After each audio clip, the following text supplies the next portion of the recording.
Tori here from Overlook Horizon.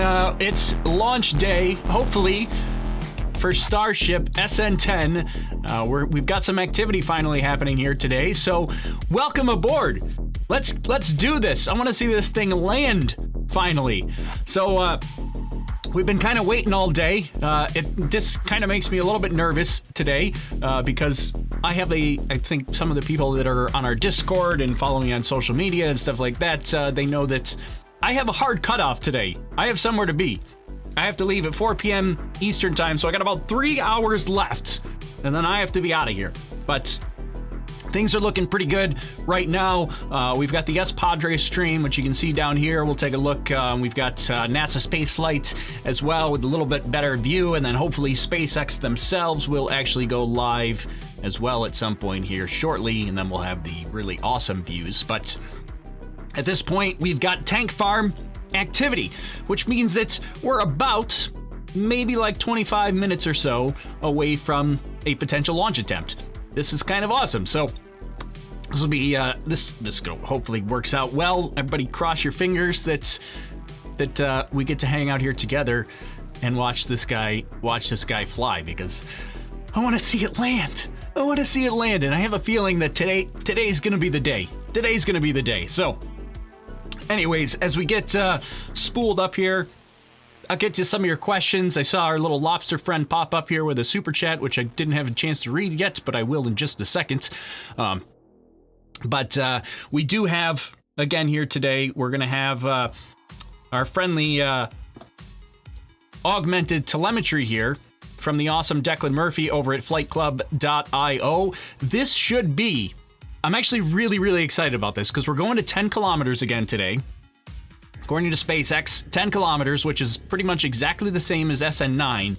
And most things probably haven't changed. It's almost exactly the same as SN9, hopefully, except for maybe a landing, which means that Declan and the flightclub.io simulated telemetry should be right on the money. And I'm so pumped for that. He was actually really close last time. Like, it was almost spot on the last time for SN9. But now this time around, with the fact that it's going to 10 kilometers again, almost exactly the same as SN9, like, this should be money. And I'm excited for that. So really hoping that's the case here today, as if we can get that launch. You can see a little bit, this is the S Padre cam, gets a little bit of like atmospheric haze because it is pretty far away. We'll jump over. I'll show a little bit of NASA spaceflight here in a little bit, but they kind of got the split screen, so I'm gonna wait on that for a bit while we talk about what's gonna happen here today. But yeah, I'm pumped for the telemetry stuff. So, anyways, I see a couple of super chats here. Let's grab those and we'll say hello. I can see. Well, I don't know why this one. That's Mike. I couldn't see the name of it. Mike. I love it. Mike. What's happening? Thanks for the super chat. Thanks for the support there. Mike says, hi again, Tori. Greetings from the Netherlands. Well, thank you, Mike. Really appreciate that. Thanks for your support. Thanks for joining us here today. Framrick, one of our awesome moderators, says he's hyped Tori.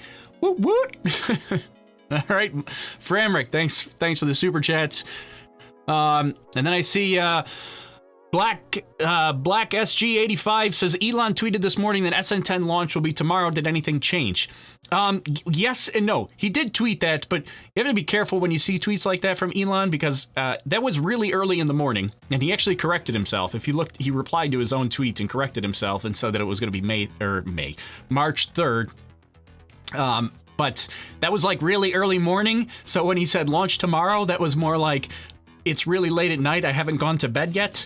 We're going to launch tomorrow, i.e. today's date, but like after I get a nap in, or, a little bit of sleep, and then we'll launch. So that's really what he meant by that. It was just super early in the morning, and he corrected himself. He replied to his own tweet, said, by tomorrow, I mean March 3rd. So that's today. That's today. Hopefully in 20 minutes from now. I don't know. We'll see. We've got tank farm activity happening. We're going to wait. So the next big event that should be happening would be propellant loading, which is in about 4 minutes from now.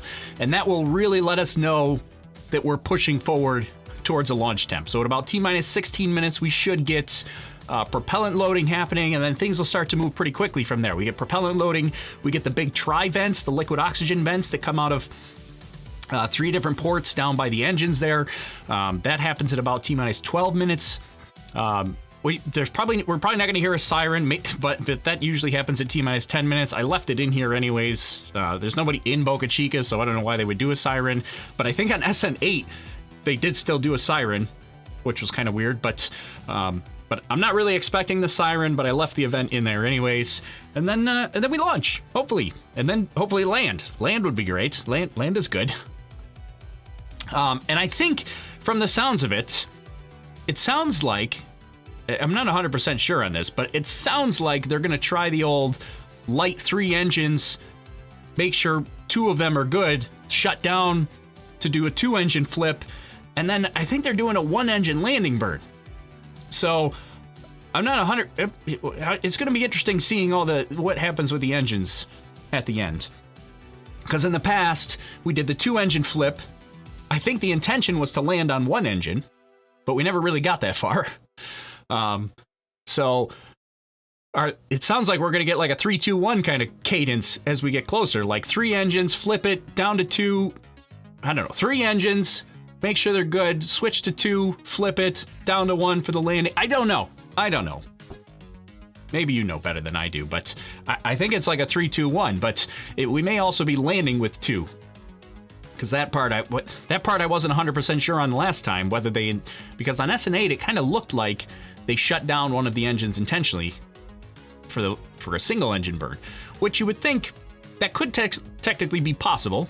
Like SN5, SN6, like it's going to be really low on fuel at that point. They could potentially land on a single engine, maybe, but they might be landing with 2 engines.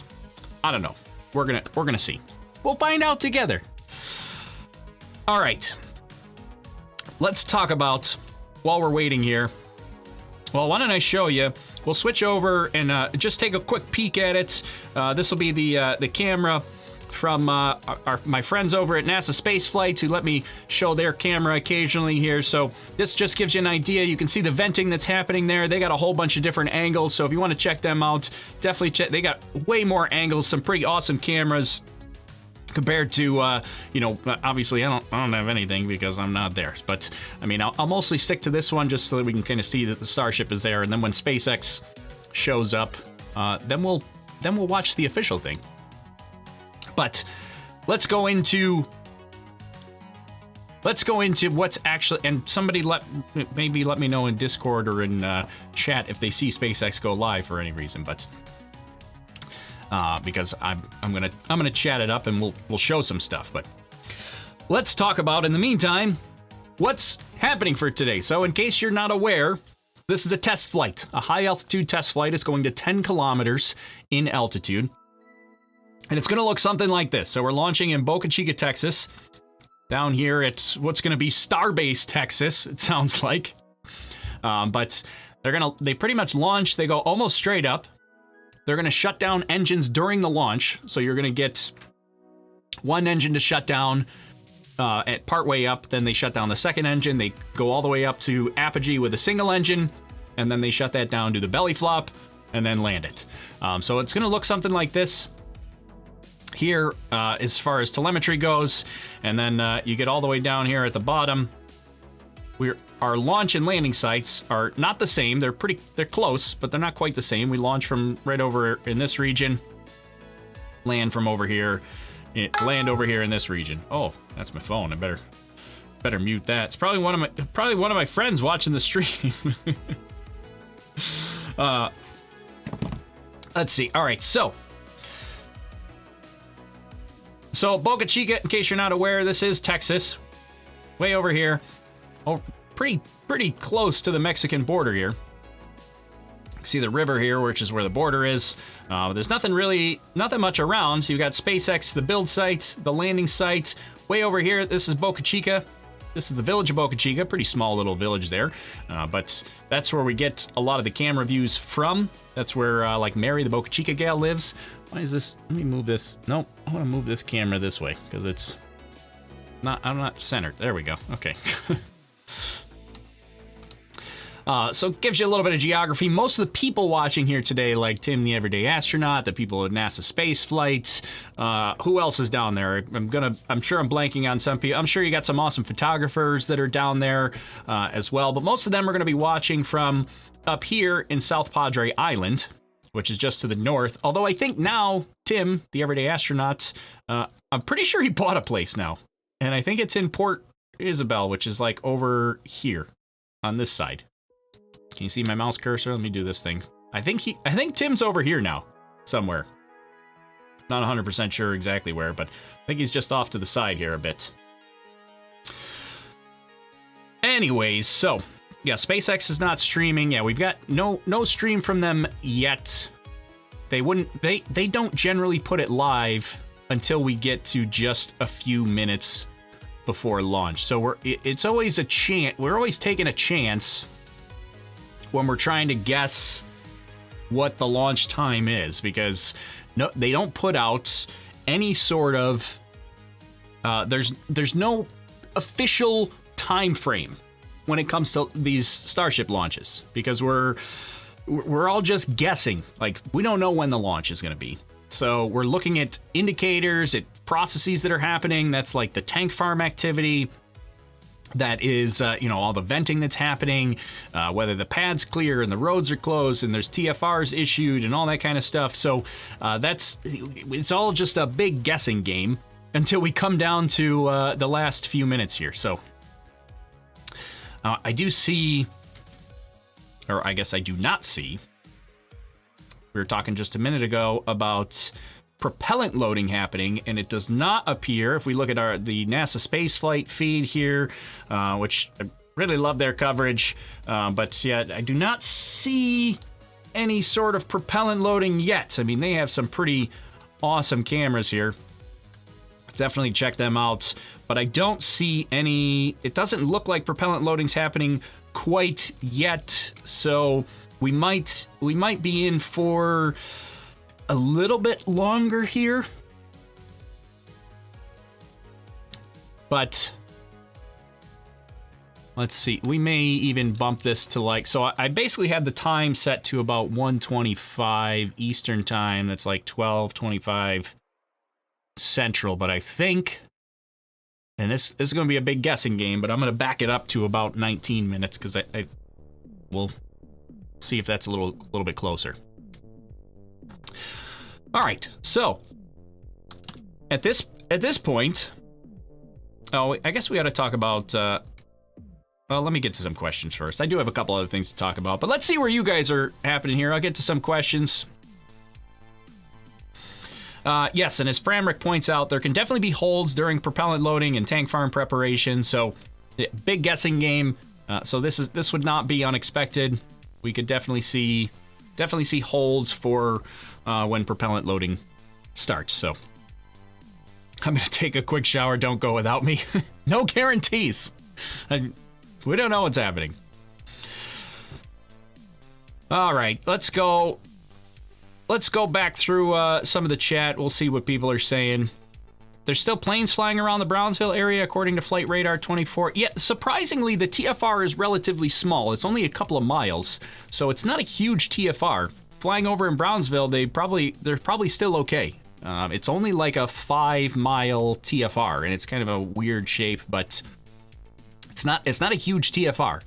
Because really the airspace reservation that they have to make for this really only needs to be as big as what could possibly be the worst case scenario.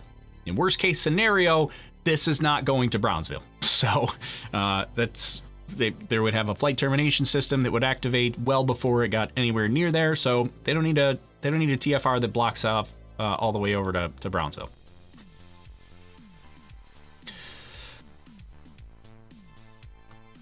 All right, let's see what else we have going on.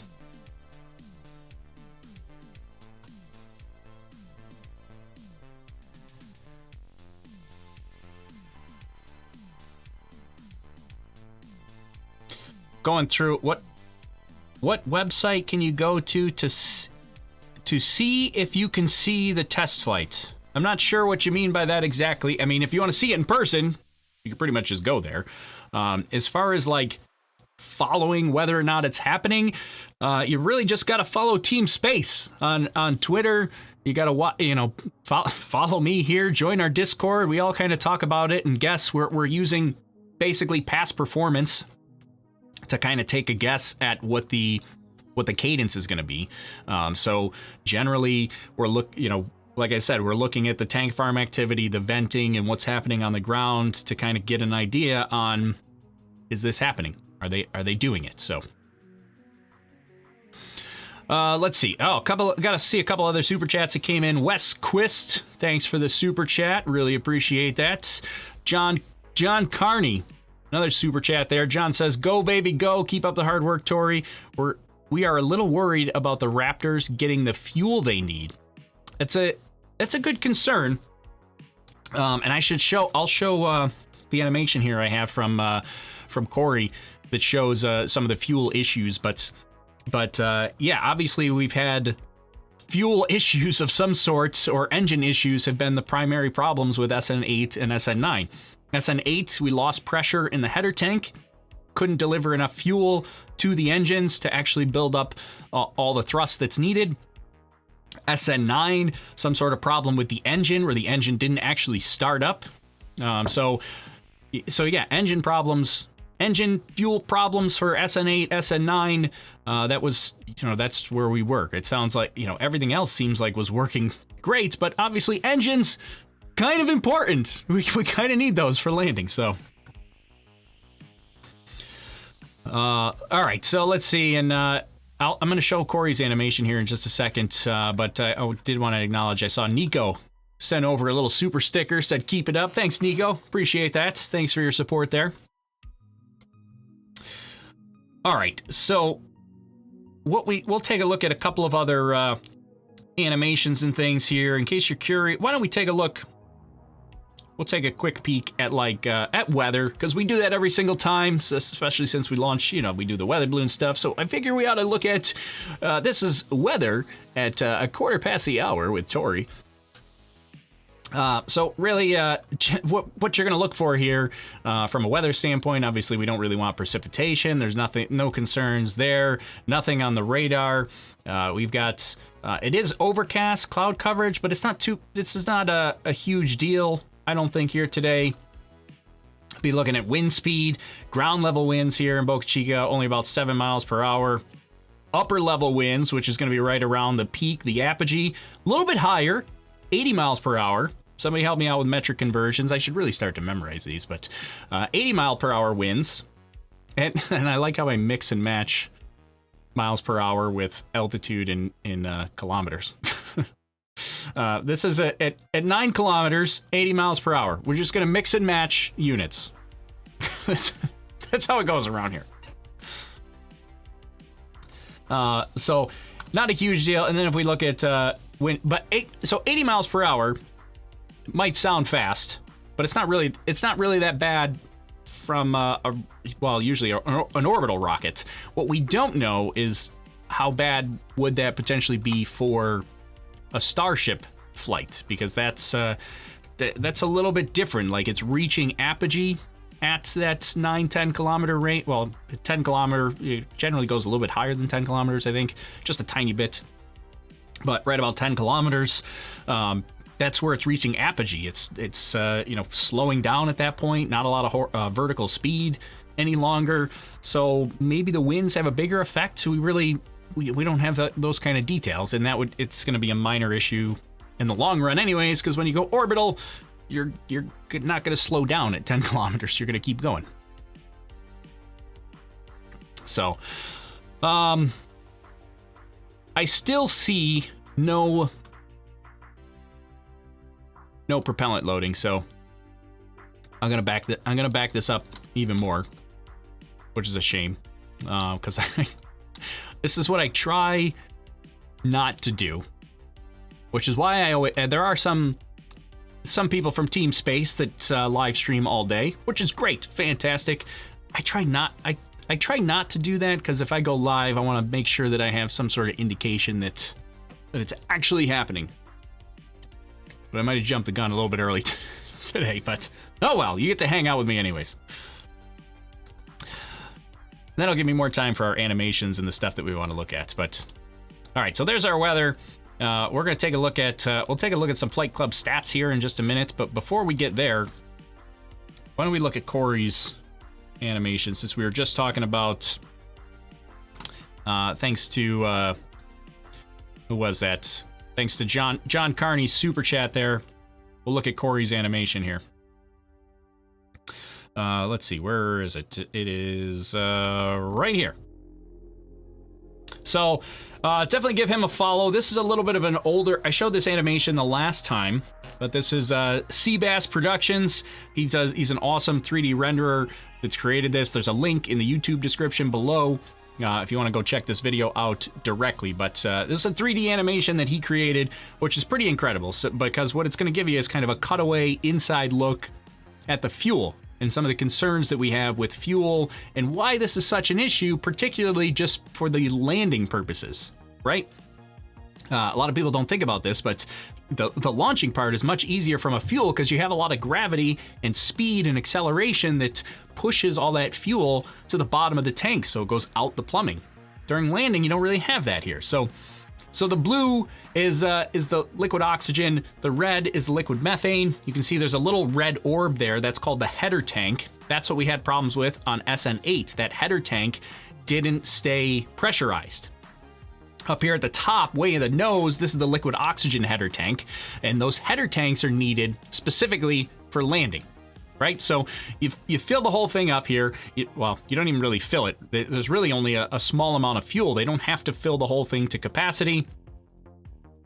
So they are, they're going to put in whatever the amount of fuel is that they actually need for the actual flight. Remember, the flight is, the ascent is a lot slower than we expected. Well, we saw that on SN8, much slower. They're shutting down engines. They're going three engines and 2 engines and 1 engine on the way up. Sounds like they might do something similar for the actual landing, but we're not 100% sure yet. But yeah, so going up, they're draining the fuel, the liquid oxygen and the methane. They're draining that from the main tanks, the big tanks there, not those little orb-looking cylinder tanks. Those are not being drained. Those are staying full. So we're going all the way up. They're shutting down engines. You can kind of see at the bottom there, when they shut down the engine, they kind of gimbal it out of the way, so the remaining engine has tons of room to kind of gimbal around and do its thing and continue full control. That's why those other 2 engines are kind of flared out. They're just gimbaled hard over so that they don't get in the way. Then we do the belly flop maneuver. We get engine shutdown, belly flop. Now watch the fuel in the main tanks here. All that fuel has just sloshed to the side of the tanks, and now you're in free fall basically. You get a little bit of acceleration. We'll show that in Declan at Flight Club. We'll show it in his graphs here in a second. But you get a little bit of kind of gravity force there from the wind resistance as it's coming down, or the air resistance. But all your fuel has still sloshed over to the side. You can't get that to the engines anymore, and that's what the header tanks are for. The header tanks are full, they're pressurized, they're going to use those for landing, and that's where you start to see those header tanks drain at the landing, and then hopefully today we get a nice touchdown. That's what we want today, is that nice little touchdown there. So definitely go check out Corey's channel here. He makes awesome 3D renderings. It's we'll play this again here so you can see that. Seabass Productions over on YouTube there, so definitely check it out. Let's see, don't they draw from the main tanks when orientation and gravity settle positions the fuel correctly? I think it's all header tanks for landing, because if you think about it, once that fuel is sloshing around, like they are, like the liquid methane, for example, I'm pretty sure that it's just a single downcomer pipe that goes through from the main tank into the header tank and down to the engines.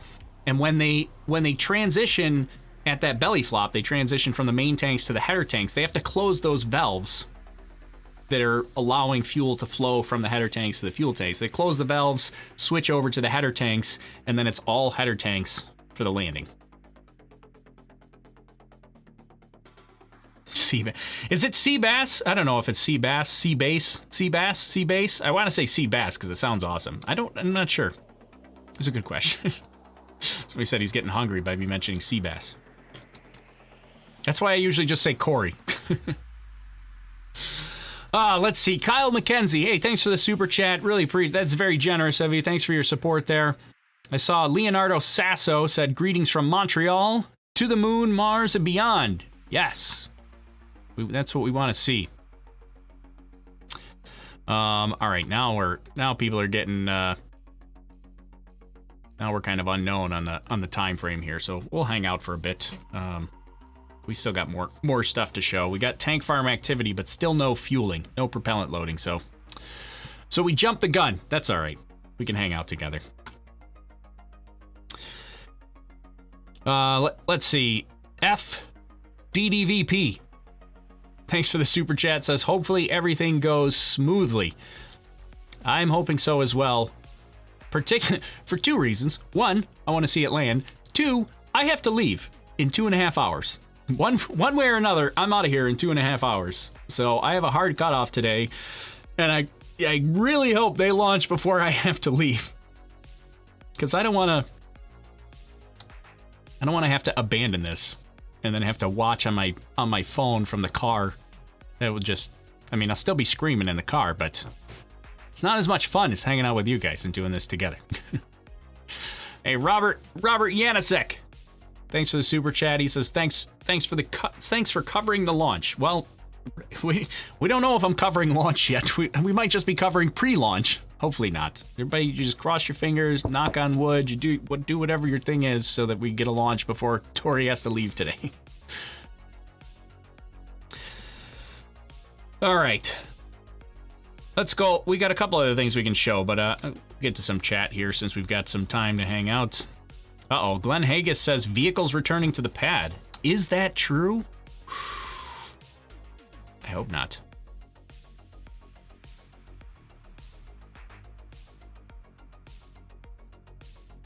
Let me see, do I have any info on that?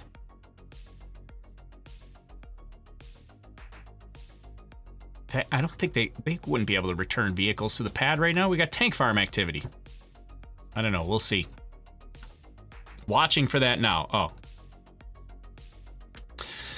Yeah, I don't see any evidence of that right now, but maybe the people in our Discord might be able to tag me in something.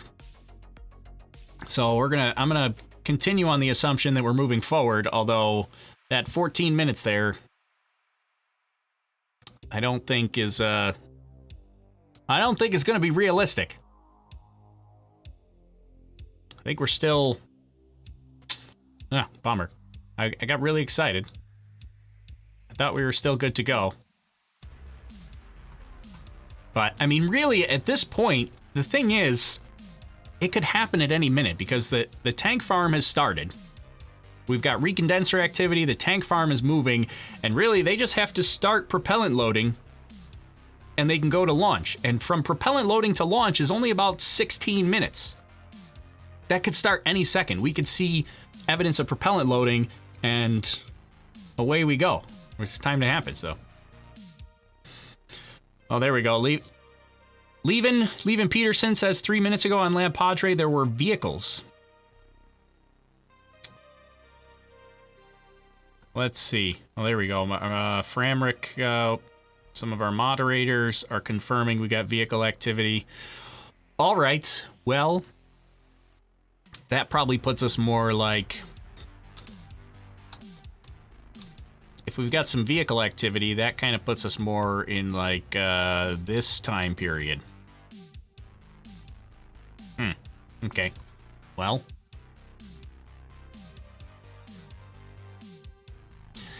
I guess we'll hang out for a bit.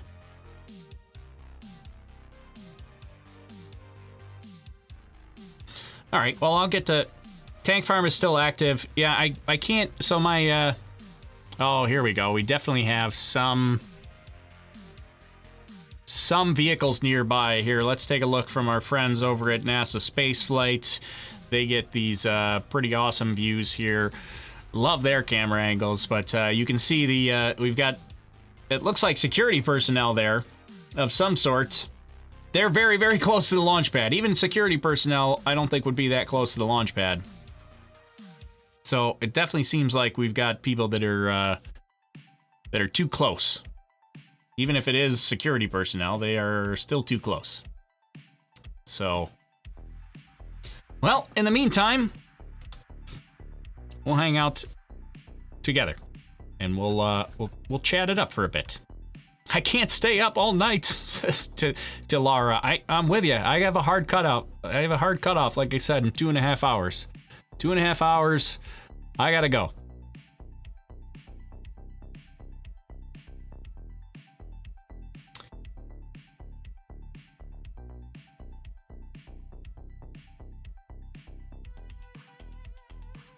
So this could be, yeah. So I'm just thinking like timeline wise.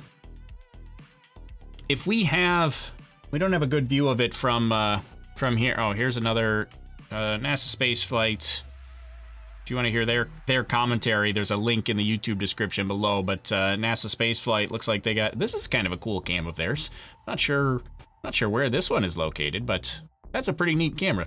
But that's, because that's really close. But anyways, you can see those security vehicles there. Obviously, there's some reason why they would have had to send that security personnel back to the pad. And we have no way of telling what the reason is for that or why they would be there. But that could put us back. That could put us back a little ways, because that's yeah. You know, that could put, I've got 45 minutes up, but that could put us back, you know, an hour to an hour and a half. They're really gonna push this one, aren't they? They know I have a hard cutoff in 2.5 hours. They're gonna push it right to the end. They might have to take a break in the middle. And then I'll load up my car early ahead of time, and I'll just, like, when I have to go, I'll just end the stream, goodbye, and book out of here, jump right in the car. Okay. Well, we'll continue. We'll see what happens. Yeah, it could be a range violation. That would be kind of interesting. We had that last time with SN9. Range violation where we had a truck on site, and that pushed us back a bit. Which, that just really, like, that's... Come on, we got a Starship launching. Can you just stay out of the area? Framrick's gonna text Elon now. Yeah, somebody give him a text and have him let us know what's happening. All right, let's see what else we had. Star Andrea 22, thanks for the super chat. Star Andrea said, ready for the launch test. Well, it looks like we're a little early, but we'll hang out. We'll see what's happening. Thanks for your support there, Star Andrea. Brandon Butler, thanks for the super chat. Says, we want flippy flops. Give us the flippy flops. Yeah, we'll get the flippy floppy, the flapper rating. We're gonna get we'll get that action. Hopefully today, within 2.5 hours. If not, then they're gonna need to scrub, because I have to leave, and they gotta scrub it and move it to tomorrow. Somebody text Elon and say Tori has a hard cutoff at 4 p.m. Eastern. If you could get it in before then, great. If you can't, you got to call it early. Tori can't live stream it, so it's a no-go for me. If you're polling everybody, it's a no-go after 4 p.m. Eastern. So, if you're gonna get it going, we need to start Operation Flapperation, like ASAP here. Operation Flapperation underway. Okay. Some people have to work, right, Tori? Right? Some of us have to work. We can't watch Starship all day. We gotta work. Much as I would love to. Is it at least launching today? I don't know. I tried to get the crystal ball operational for today, but it doesn't want to work, so your guess is as good as mine.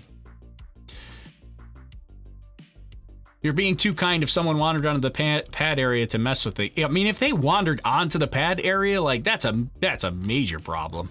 I'm assuming, obviously, I can't pull up the Lab Padre stuff, but we're, if somebody is, like, actually on the launch pad, that would be a major problem. If they just violated the exclusion zone, like, that's somebody that's, like, irritating. but we should be able to get them out, and then we can continue. A bunch of planes in the area now? I don't think so. Let's talk about the plane, because somebody mentioned this before. Let me pull up my flight radar map here, because the exclusion zone is pretty small, which I don't think a lot of people realize how small the exclusion zone actually is. So why don't we take a look at it?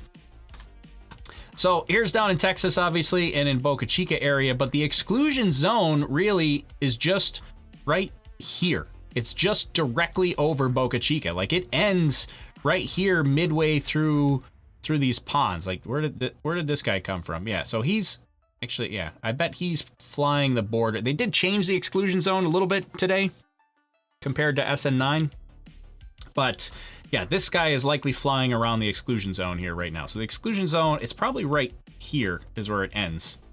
But it's just this area. It's relatively small, not a huge area. So we just have to keep planes out of here. And I think this guy up here, one of these planes is just circling the area. I think he's there for the flight. I think he's sightseeing. Not there. I saw one earlier. There was one earlier that was just doing circles. I don't know which one it was, but he was just doing circles, and I'm pretty sure he was just there sightseeing. Maybe somebody with a camera or something like that, but that's it. So we just have to keep planes out of this pretty small area here. It's not a huge exclusion zone. The danger cone, as we call it. It's really just the area that, you know, when the vehicle goes up, right? It's got a flight termination system on it, so it's pretty much just going to go straight up. It's going to belly flop down. Then it has to do this flip around. And when it does the flip around, it's going to overcorrect, right? Because when you ignite the engines, it's going to impart some horizontal movement here. And so it's going to flip, overcorrect, null out that horizontal velocity, and then come down and land. But the danger cone is really, you know, when you get up to the peak of your apogee, if you have to have a flight termination event, which is basically a big, how far is the debris going to travel? And the higher up you are in the apogee, the bigger your danger cone gets. And it really, if it starts flying off course, you know, if it's supposed to go this way and it goes this way, it's not going to get very far this way before the automated flight termination system goes, yeah, thanks for trying today, but you're done. Goodbye. So.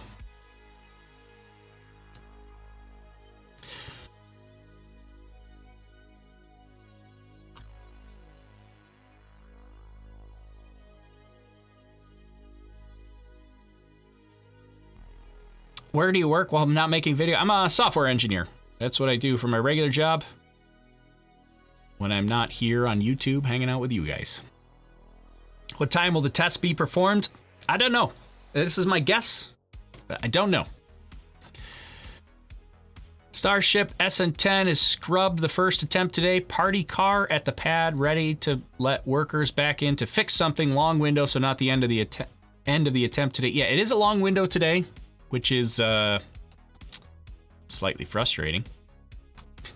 Only because I have somewhere to be today. Like, it would not normally be frustrating, but it's just like, just this one time. Like, could we do it early? Or just push it to tomorrow. That would be cool too. I'd be good with that.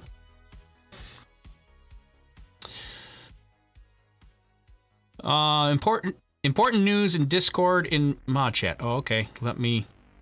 Thank you. Let's go check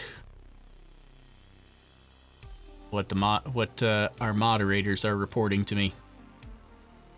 Comparison. Oh, that's a good comparison. Who gave me that? That was from Framrick. Oh, thanks, Framrick, for the comparison of the danger cones. I'm glad somebody did that. I'll show you that in just a second here. Let me read the news.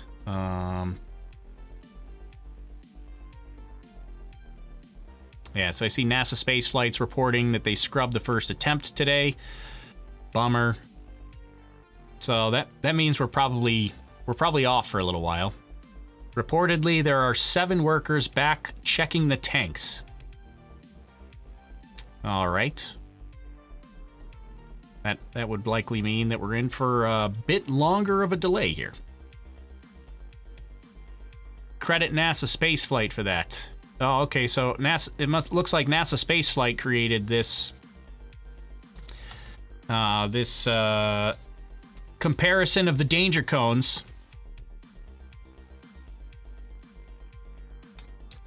But here you go, courtesy of NASA spaceflight. They did this little bit of a comparison of the danger cones. You can see how it shifted on SN10. So it was this kind of boxy area. Now it's kind of rounded off a little bit, and so you got SN10, SN8, and 9. SN10, SN8, and 9.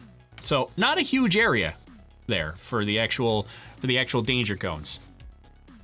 So that's what we're working with today, and that's really the only area where the planes have to stay out of. All right, well, I'm going to update this to...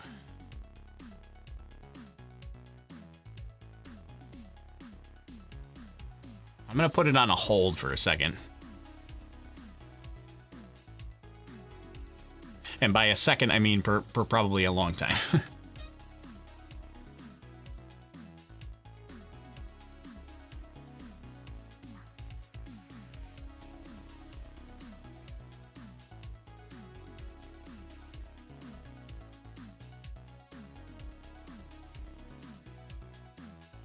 All right, well, let's grab, we'll grab a couple more questions, and then what I might do, how long have we been going? We've been going for about 45 minutes. What I might do, in the meantime, I might take a quick break, and the reason for that being is I'm going to prepare myself so that I can buzz out of here right at my hard cutoff time in case this goes for a long time. So I might take like a 10 or 15 minute break. We'll keep the stream going. I might take a 10 or 15 minute break just to prepare my vehicle, because I got to buzz out of here at 4 p.m. Eastern time, which is in 2 hours and 20 minutes from now. And if I want to maximize the time that I can stay right here with you guys, then I should probably I'll prepare the car now. Open the garage, start the car, leave the doors open. Yeah, I probably won't start the car, but... Let's see. Let me go through a couple comments here before I actually do that and we take a break, because we don't know what's happening. Kristen over on Periscope says her phone's battery is entering the danger cone. She's running out of battery. Get that thing charged up.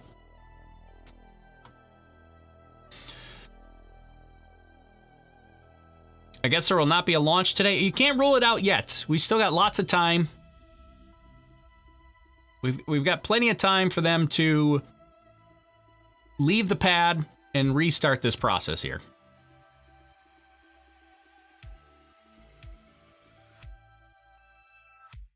So what you're saying is I have time to go make tea. Yeah, you've got some time right now, because we're at least probably... It's still probably at least an hour. Because we've got people at the pad right now.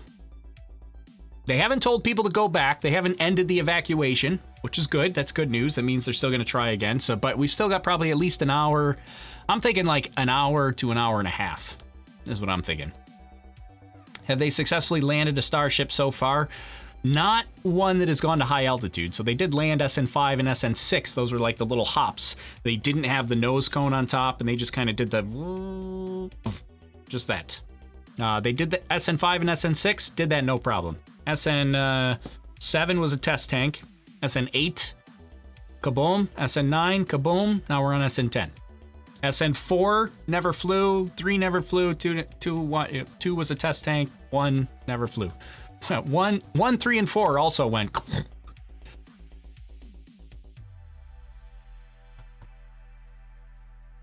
Will there be a launch today? I hope. Well, we're hoping so. Recondensers are still venting slightly. Yeah, I do see there's still a bit of venting going on, but there's definitely people there. We've got cars at the launch pad.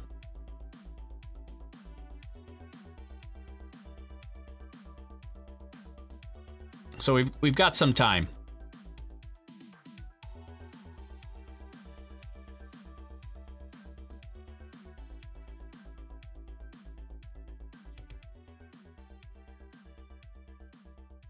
If you want to ride the Starship, you have a few more days. Yeah, that's the Dear Moon Project. You can apply to join the Dear Moon Project with Yusaka Maizawa.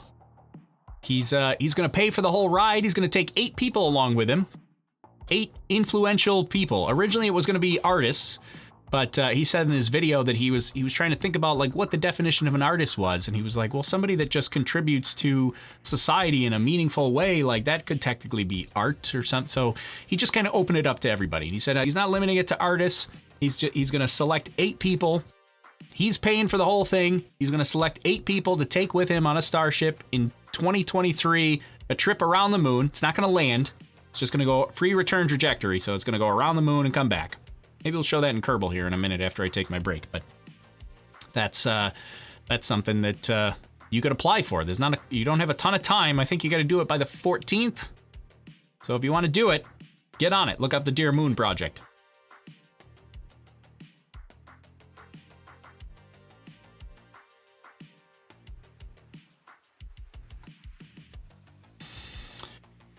Let's see. I saw Lars Finstad. Thanks for the super chat. Really appreciate your support there, Lars. Charlie Barrett said AGV. AGV. What is AGV? AGV confirmed flight is aiming for 2 p.m. So if that's, I'm not sure who's eight.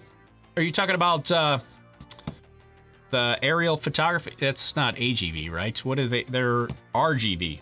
Rio Grande something? RGV? Aerial photography? Is that who you're talking about, Charlie? Confirm that. I would also, so the one thing I would just say, if we're going to confirm, or I'm not going to say that it's confirmed yet, but I generally like to look for at least 2 sources that have that sort of information before we say it definitively. So we can speculate about it. I think we should definitely say, put an asterisk that says asterisk that says that we're speculating, especially if we only have one source. But if we have multiple sources, then that's when we can kind of be like, yeah, that's a thing. Oh, there you go. Thanks, Charlie. You didn't have to super chat again for that. I would have looked up your regular chat, but thanks again for the super chat. It says, yeah, RGV. Sorry, I misspelled it. Oh, thank you very much. You didn't have to super chat again for that, but thank you. Really appreciate that. And Melina Richards. Thanks for the super chat. Thanks for your support there. And Johan Rudolph with a super sticker there. Dude with the sunglasses. Thanks very much. All right. We also, so I was going to go look at,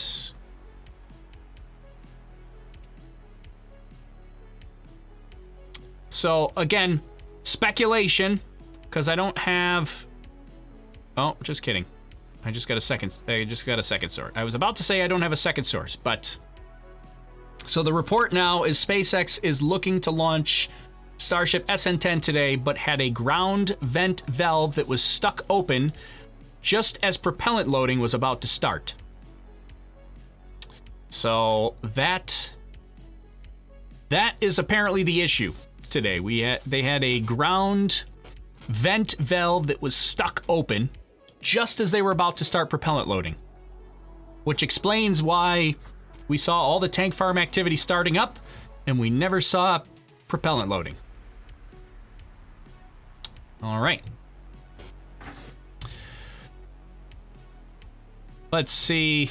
And that also saw that. Yeah. So we got. I got a couple sources here now. I got Philip Swanner, one of our members, sent me that over here in a message. But I also have. We've got like CNBC's reporting on that as well. They've got multiple sources. So that's something that I'm gonna say is reliable. That we've got a stuck ground vent valve.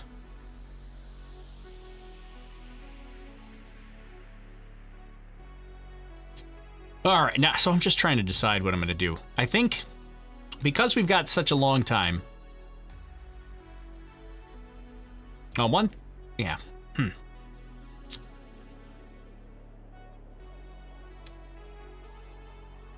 It's within your acceptable window to stay on the air. I'm definitely going to stay on. At this point, now that we've started, the show is going to run. The show is going to run until I have to leave. So I'm not going to end the stream. But what I think I'm going to do is I think I might personally just take a quick break. So the RGV thing, when he said, let me answer this other question. Somebody says 2 p.m. I assume that's Eastern time. No, I would assume that's Central time, because if again, that's speculation. That's from RGV Aerial Photography, I believe he has some inside sources, but I would, of course, like to confirm that and get a second source if that's the case. But if that is in fact true and 2 p.m. is a thing, that would be 2 p.m. Central, which would be 3 p.m. Eastern, which would be at about an hour and 11 minutes from now. So with an hour and 11 minutes to go, what I think I'm going to do is, like I had mentioned this before, I'm going to take a quick break because I got to load up my car. Like I said, I have somewhere to go in about a little over 2 hours from now. So I'm going to do that now. And then I will be ready to just like buzz out of here. I can stay on the air as long as possible. But since we have at least over an hour to go, we're gonna do that. I think that's the plan. So consider you can hang out here and chat for a bit. I'll turn the tunes up from my friend Harris Heller over at the Alpha Gaming channel. And oh, there you go. Cirillo over on Facebook. I hope I'm saying that right. Cirillo over on Facebook says RGV stands for Rio Grande Valley. I knew it was Rio Grande. I don't know why the V, I was blanking on that. I think you're right. All right, so I'm going to take a quick break. I'm going to jump off the air for a bit. I'll leave you with the view from S Padre. I'll keep the tunes up with from Harris Heller, and I'll be back shortly. Join our Discord, and if you want to get updates and chat some more, you could chat here on the YouTube or the Facebook or wherever you're hanging out. But I'm gonna take a brief pause, and we'll come back hopefully shortly here. I hope so, at least. How's that sound? Sound good? All right. Let's see. What view do I want to show you, though, during the intermission?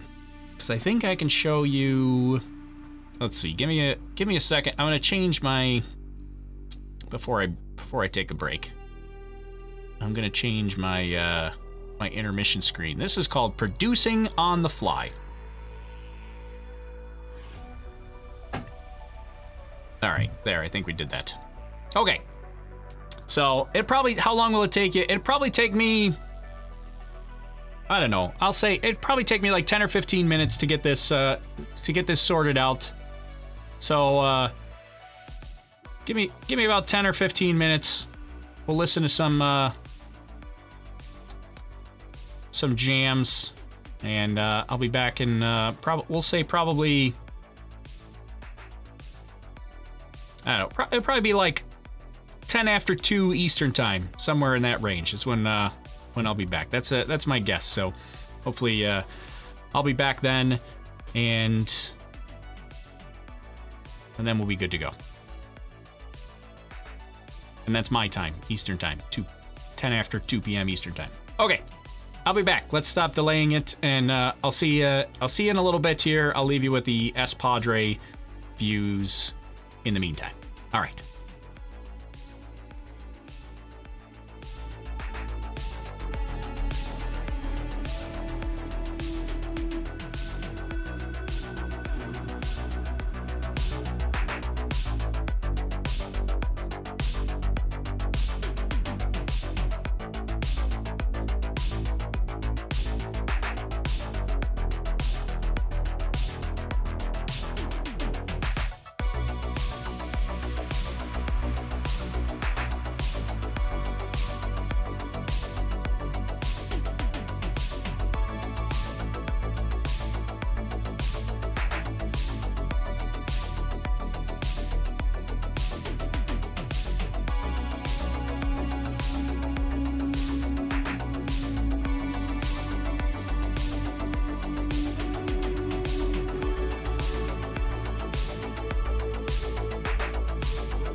All right.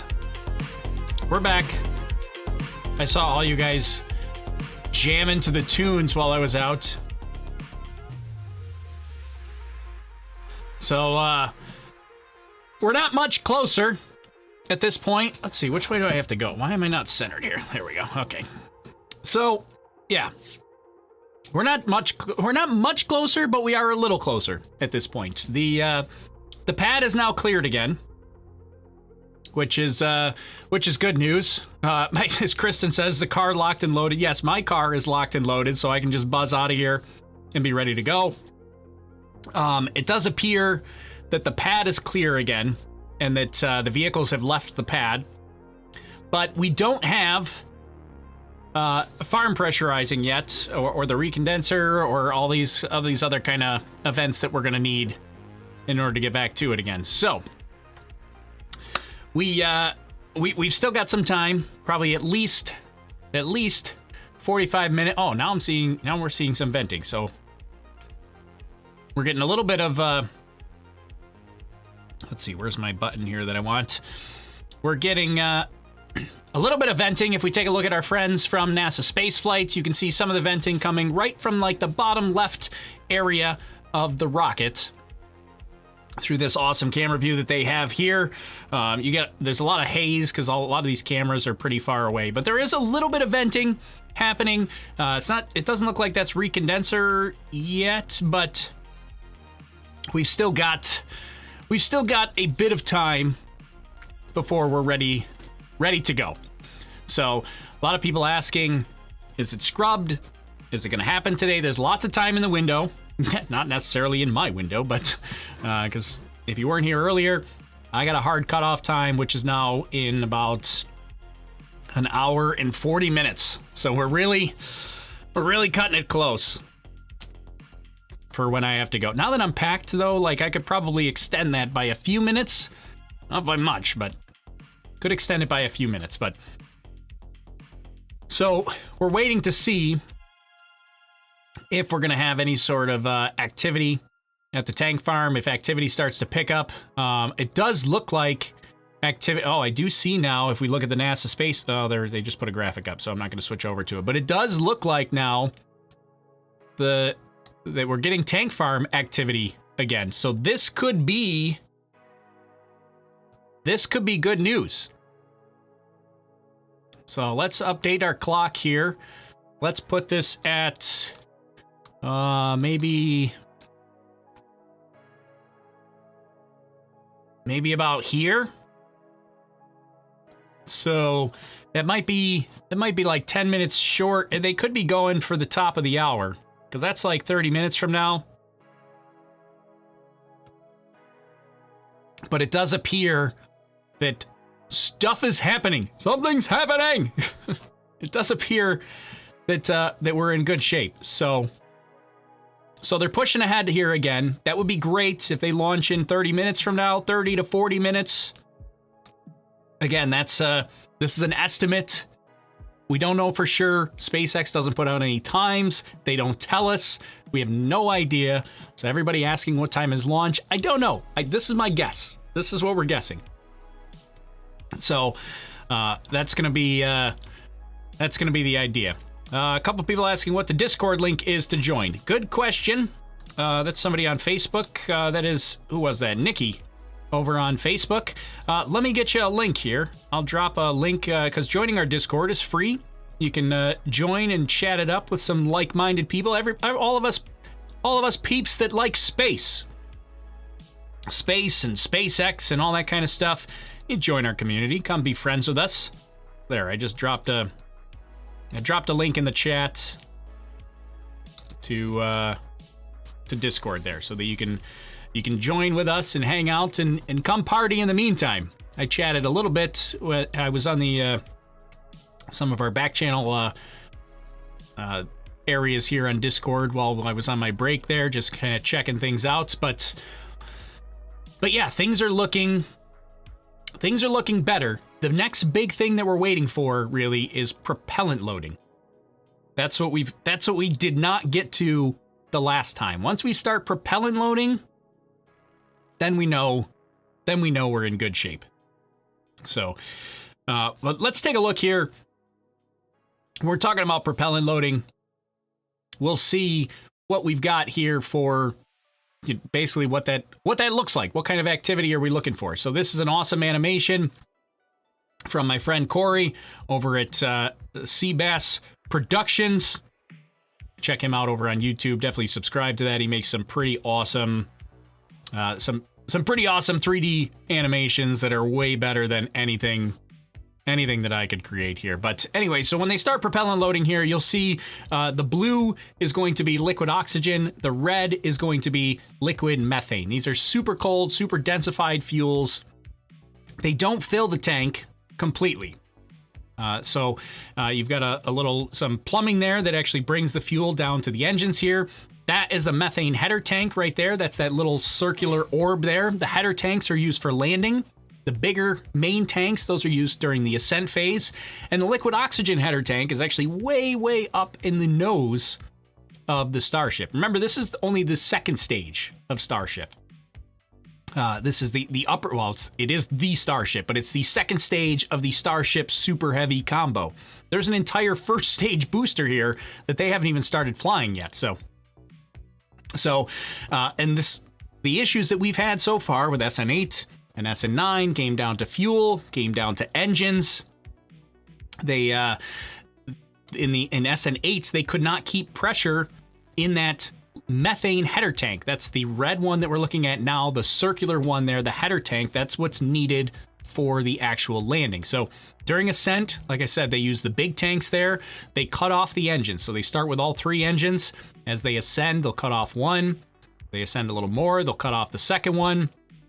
They gimbal those engines out of the way. You can kind of see it in the animation here. They gimbal them out of the way so that the last remaining engines can freely gimbal and control the vehicle. And then when they get to apogee, our apogee is about 10 kilometers today. We're going to cut off the engines. They'll do that belly flop maneuver. They'll bring it down with our little, they'll get the operation flapperation right here. That's the flaps on the side here, the ailerons, whatever we're calling them. We're going to call it Operation Flapperation. I don't know. But they're going to use the flaps to control it a little more aerodynamically. They come down, but all that fuel, that methane, that liquid oxygen is now all on the side of the tanks. Can't get those to the engines. You need to be able to start up the engines to stand the vehicle back up, to right itself, back to vertical. That's what the header tanks are for. They're pressurized, completely full, so they can just open those valves and the fuel immediately starts flowing to the engines.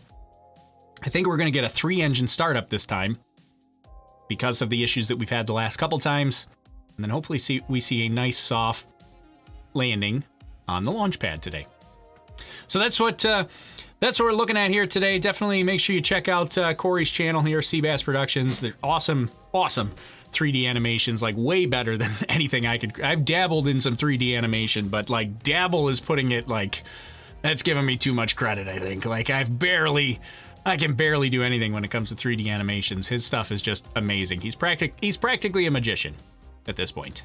The same thing with Declan over at Flight Club. He puts these, he's got these, all this telemetry information that's the closest thing we have to real telemetry. And so that's going to give us an idea of what we're actually looking at for flight. So it's pretty much just going straight up and straight down. I mean, there was a little bit of curvature here. Well, I think we're back. We'll see if we're back. I love technology. I love technology so much. Oh my goodness.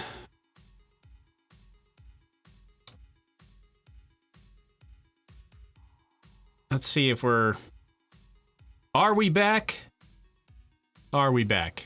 I think we're back. We are back. You're back. Okay. Okay. But I have no chat. Hold on. I have some chat, but not all chat. Okay, there we go. Now we got the chat back. We're back. All right. Oh. All right. Yeah, so basically everything just failed here on me, and it just decided to go, everything just checked out. and decided it was done for the day, so... Oh, come on. So now I have nothing up and running. I'm trying to get everything back that I normally have up and running. Because I think we're very close. I think we're in propellant loading, but I was in panic mode for a little while, so I don't know what's happening. All right, let me get that back up. Let me make sure... Let's see. Let me make sure some of these things work. Like, does this still work? If I do this? Yeah, all right. That still works. We want to do... Okay, bring that back. All right. This is... Helmet, thanks for the super chat. This is welcome back. Don't worry, you haven't missed anything. I didn't miss anything. We just lost all of our viewers all in one shot. All of our one shot. Except for you guys. You guys are all the diehards that stayed with me. Oh, my goodness. All right, let me get things back up and running. I think we're at propellant loading, but I don't know. I don't know what's happening. Oh, my goodness. Okay. So, if we're at propellant loading, that puts it... Is our time frame up? Or, because that would put us... I think my time frame is a little quick.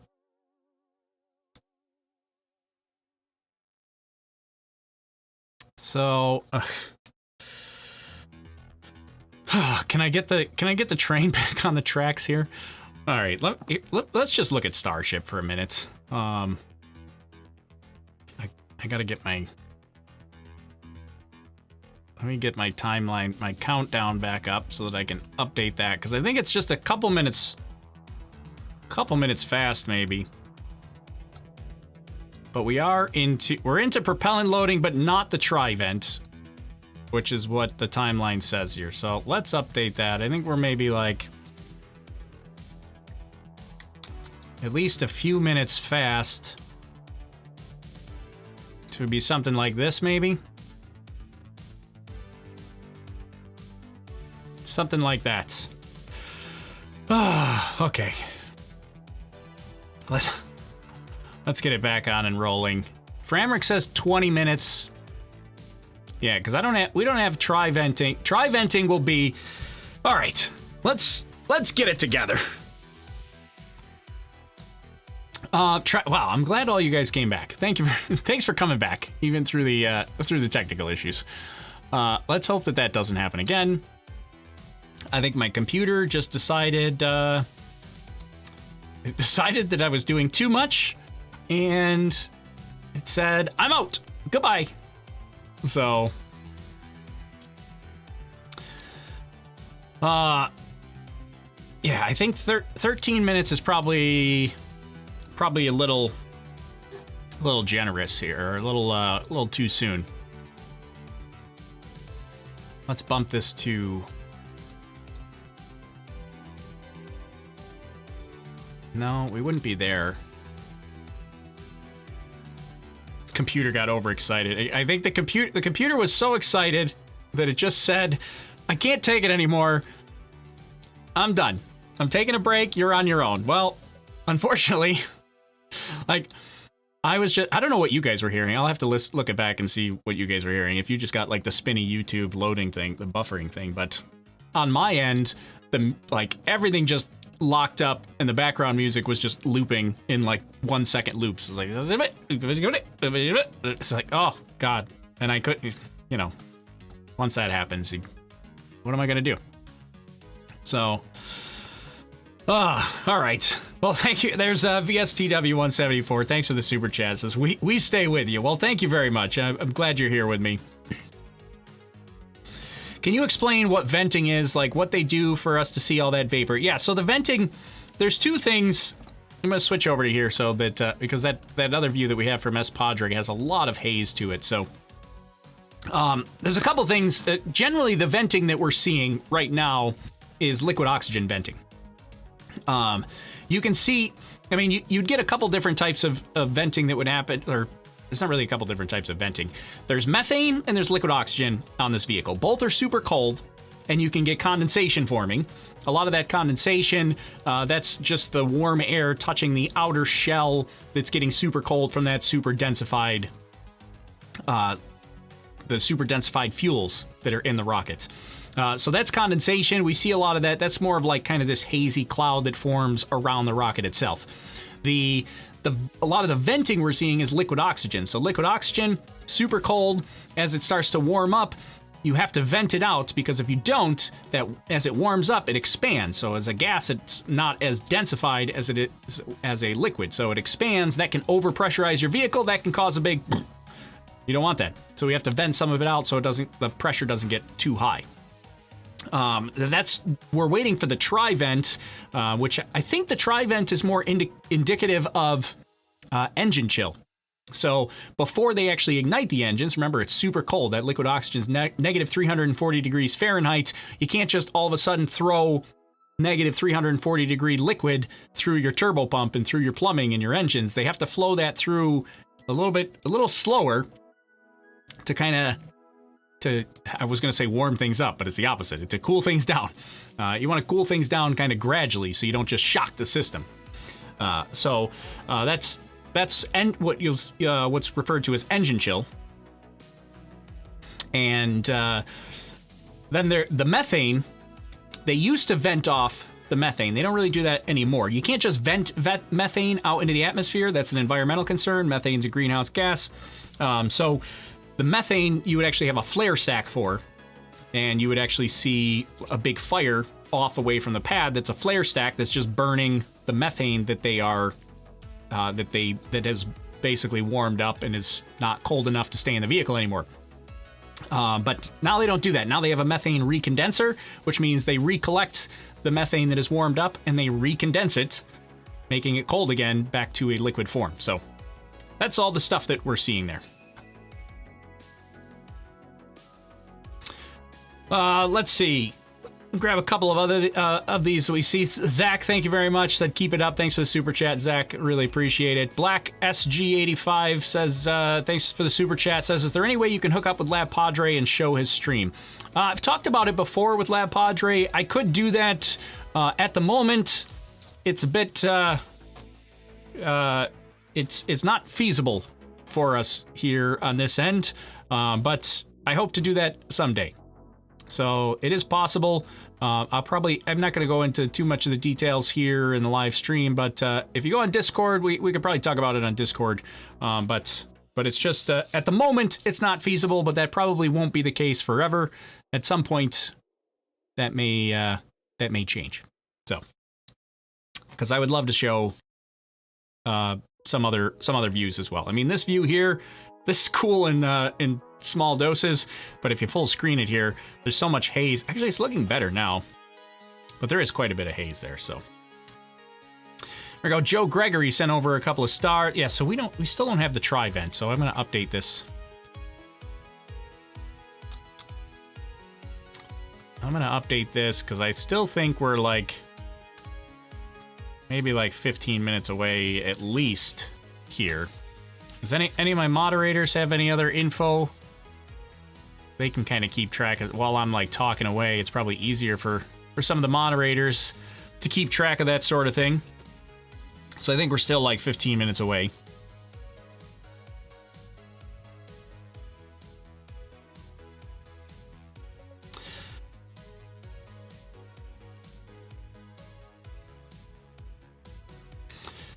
All right, what was I going to do? I'm still so flustered from our tech issues here. Somebody said there's a lot of birds flying around. There are a lot of birds flying around here today. We've seen that quite a bit. We don't want the space seagulls affecting our launch today. I don't think they're going to affect anything, but we're not seeing... we're definitely seeing propellant loading. There is venting from the vehicle. So they are definitely loading propellant into the vehicle. We're not seeing engine chill. So we've got some rumors that it might be that we're still at least 15 minutes, but yeah, about 15 minutes away. So our time might be okay, but this is what it's like chasing the Starship. Watching the Starship is we have no way of knowing when it's going to launch. So Let's see.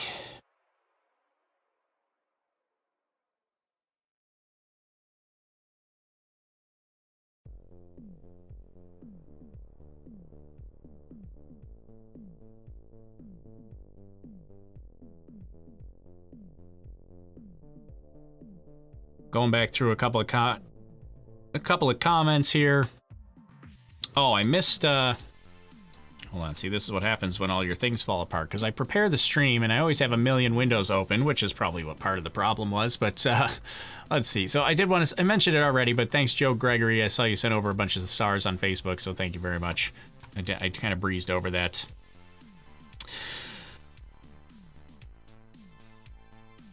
Water tank watching, yeah. Tank farm venting, producing a chilling fog. Yeah, so we are getting some venting that's happening. Use a different video feed. Yeah, see, unfortunately, you can't just do that because I can't just use other people's feeds without their permission. So there are some people have given us permission to use their feed occasionally, which I can show. I mean, I'm still kind of getting some of this stuff up and running here, but yeah, I mean, this isn't, it's not the Wild West. We're going to respect, some of these creators. Here we go. So now we're seeing, let's switch over to here. So this is my friends from NASA Space Flights.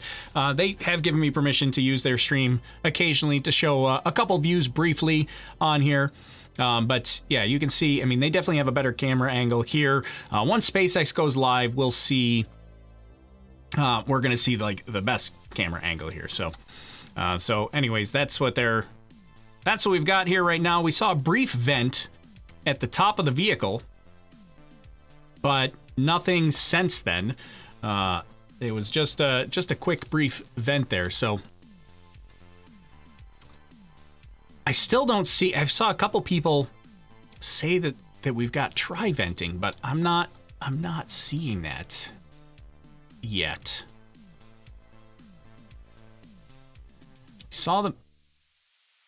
We saw the methane vent, which is that up there, but I still don't see the tri-vent, but we're gonna keep an eye on it. Yeah, so that would mean we're still probably, let's update the clock. I think we're still more like probably like, there's still probably 15 minutes, something like this, because I still don't see any tri-venting.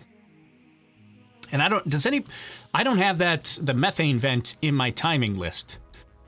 I'm not familiar with the time that the methane vent occurs. So if somebody knows that, I should add that to my list. Will be a scrub. Mode has no confidence. He says it's going to be a scrub. I don't know. I think we're still in good shape. Rich O'Donnell says we just had the methane vent. They say 3:14:50 launch time. So that's a bit long, but Diamond Gecko says, I think your timeline is wrong. You gave an apogee at 12.5 kilometers at MECO at T plus 28. Oh, I do have, yeah, so, I mean, I see it now that the liftoff, that's just the text of my timeline. But thanks for pointing that out. I had that even on the last stream and didn't update that.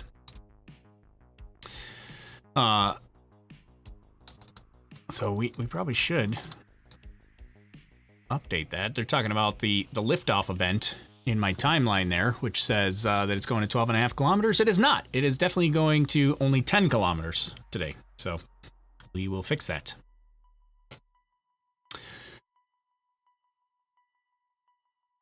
All right. Yeah, so I think I'm going to update this because I do think,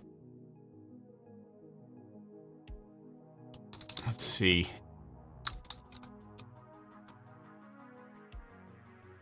I think we're closer to about 20 minutes away.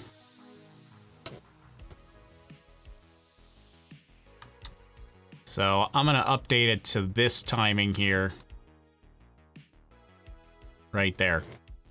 So we are into propellant loading. You can ignore my events list. This does its thing automatically.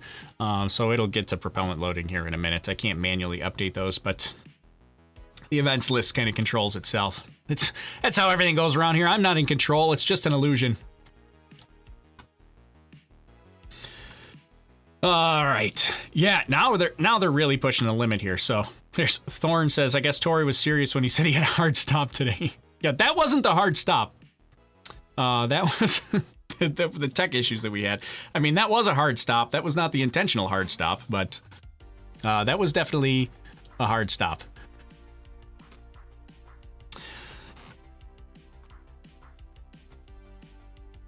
All right, let's go. We'll switch back to. We'll kind of flip back and forth between like this view here from NASA space flight, so that you can see some of the venting that's happening. You can see a lot of the clouds that are happening. I can show this occasionally, but if you want to watch the NASA space flight feed, I would definitely recommend go check them out. They have some pretty awesome camera feeds that they'll show you. They have some commentary themselves as well. They're predicting about 20 minutes and 50 seconds. You can see it right there on their overlays.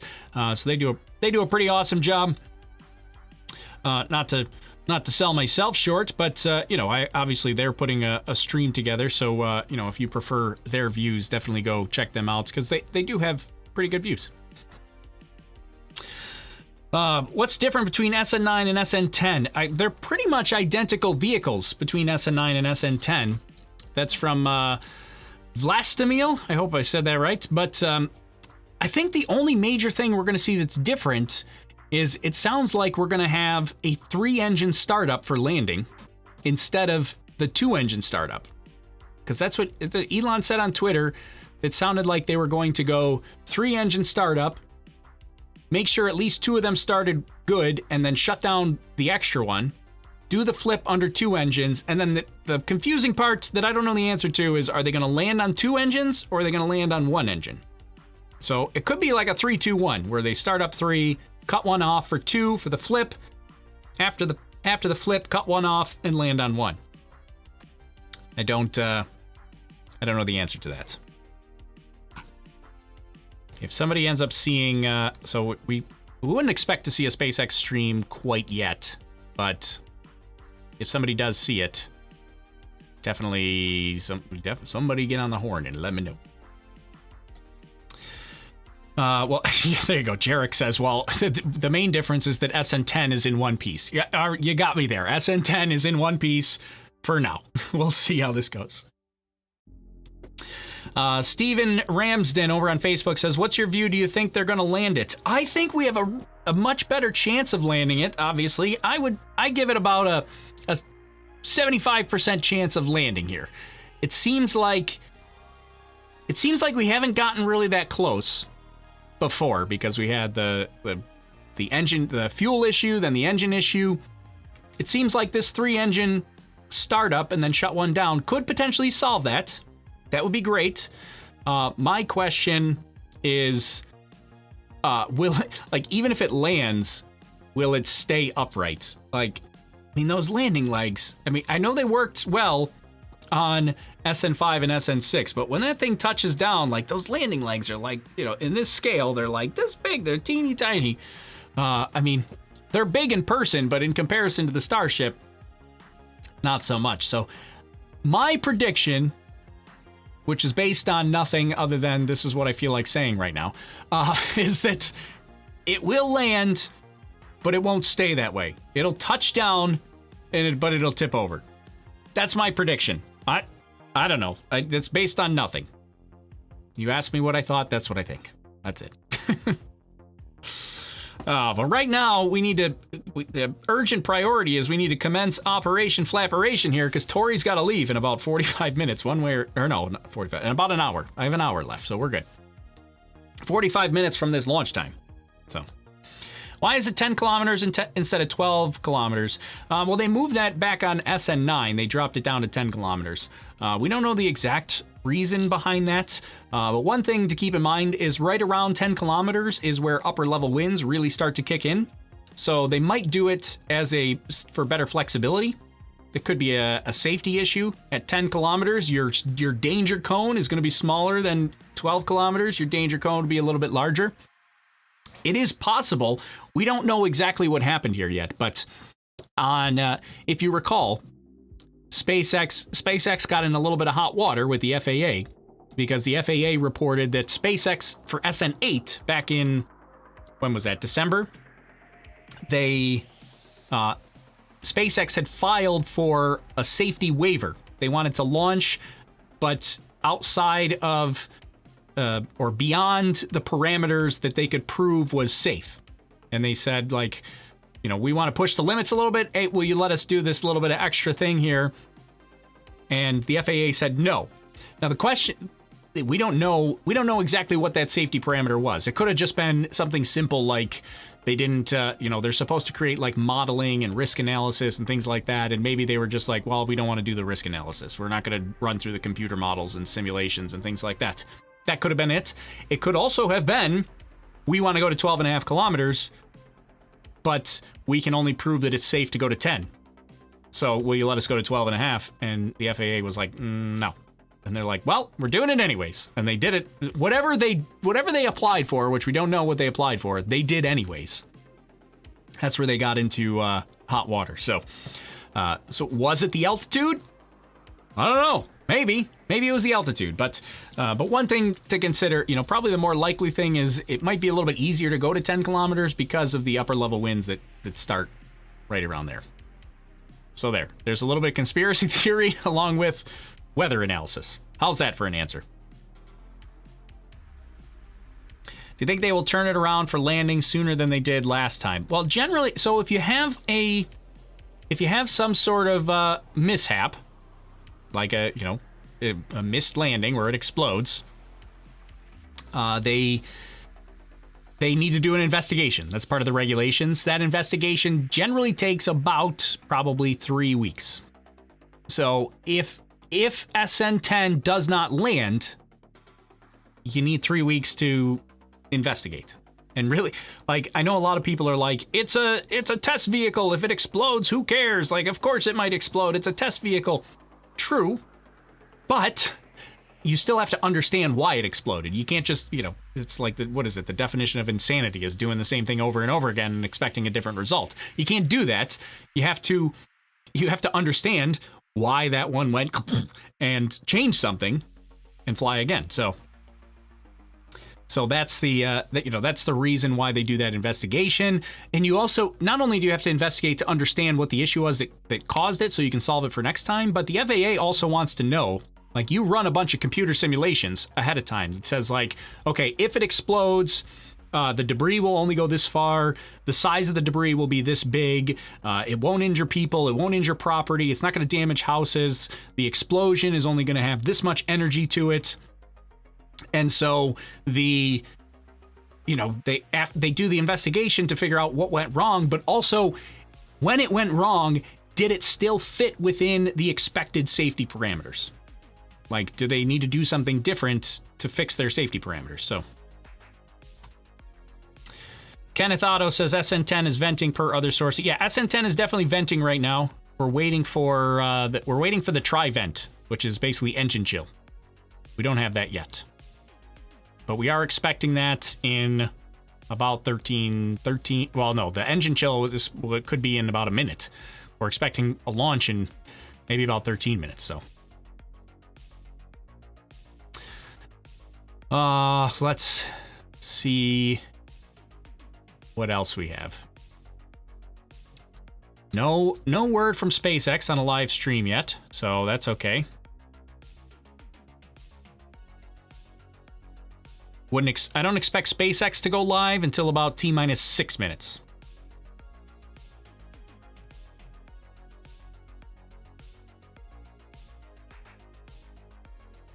How many tests do you think that they will do? They've said they've budgeted for up to 20 test vehicles. So up to, well, I would say up to SN20, but they scrapped SN 12, 13, and 14.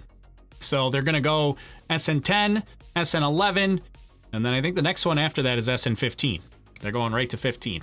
And 15 has some major upgrades to it. So But they said they budgeted for 20 test vehicles. So, but if you take out 12, 13, and 14, then that would get us to SN23.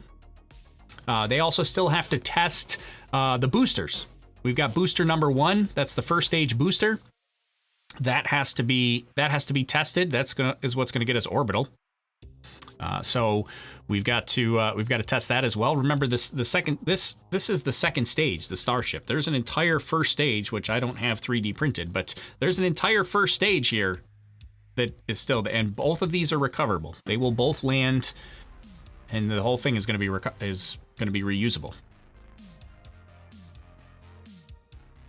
Elon Musk said March 4th at 9 a.m. No, that's not true, Dennis. That is not the case at the moment, unless he tweeted that out within the last 5 minutes. But I would highly doubt that, especially since we're seeing the vehicle being loaded with fuel right now.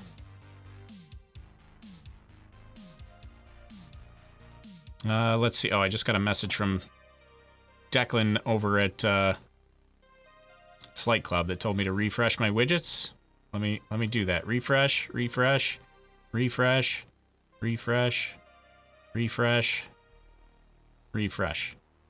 I hope that's what you meant, Declan. But we do have, now since we're talking about telemetry, we do have the simulated telemetry here from Declan Murphy over at flightclub.io. The guy's a magician. Oh, there we go. Now we got tri-venting. Now you can see the tri-venting right there. That's the horizontal vents that are coming out of just above the skirt area, right in here. So now you can see the tri-venting. Now we're getting close. Here we go. This is business time now. Commence Operation Flapperation now. Okay? Remember, underneath, you're not going to see this here, but let's see. Can I get this in front of my face? Focus on this camera. Yeah, underneath here, you've got your engines. Now, I have 6 engines shown here. That's what it's going to look like in the end. The bigger ones, those are vacuum level engines that they would use in space. Those are not on the Starship right now. So just the 3 smaller ones in the center, that's what Starship has right now. But they are up inside. If I tilt this slowly, you can see they're up inside the skirt area. So we don't see them like this. The engines are tucked up inside there. So the venting is going to happen above the bottom of the rocket, up in this area. That's where you're getting the engine chill venting that's happening. So now we're talking. Now we're talking here, folks. Okay, so let me touch on this here briefly because we just started talking about this. So the telemetry here, I'm super excited about this. Declan Murphy, flightclub.io. The guy's a genius. He's a magician here. He has gone like pixel by pixel through previous flights to analyze exactly what the mathematical model is for the flight, like what the ascent profile is, what the descent profile is, all this kind of stuff. And he's given us simulated telemetry to show here so we can get an idea of what the altitude is, what the speed is, what the velocity, all that kind of stuff. We're going to have an idea of what that is with his simulated telemetry. Now, it may not be 100% perfect, but I am very confident that will be very, very close this time around. It was very close last time around. It was off by like a second or two. But this time around, we're doing exactly the same flight that we did on SN10. So he could literally go back to the SN9 flight, analyze that, go pixel by pixel, and give us this simulated telemetry because it should be exactly the same. So I'm super excited for this telemetry here today because this should be right on the money. When does SpaceX go live? I'm expecting SpaceX to go live generally right around 6 minutes, 5-6 minutes prior to launch. So we should be anywhere in the next 2 to 3 minutes. We should see SpaceX going live. So this is gonna be exciting. Why did they put the engines in the skirt? Does it increase vacuum for flights? I mean, I think really it's mostly there. I suspect it's mostly there for for a few reasons. One, it kind of protects the engines a little bit, but 2, it eliminates the need for an interstage. So even on the Falcon 9 rocket, where's my Falcon 9? See if I can get this out here carefully. Even on the Falcon 9 rocket, which is like this, you have this interstage right here that the engine bell from the second stage fits right in there. the interstage. You know, that's one extra complicated thing that you would have to, you got to have there. And when they separate, it kind of goes out like this. This basically attaches the interstage to the upper stage instead of to the lower stage. And so, I mean, I think that would help. Let me set that back over there. But you're gonna get some, engine protection from there, especially if you're gonna be landing the Starship on the moon, on Mars. You know, gonna give you a little better. You know, you can put your landing legs on the bottom of it. They're tucked up inside the skirt area. They kind of flip out. So those are. I think it's gonna give you a little more versatility for the actual landing on the moon or Mars.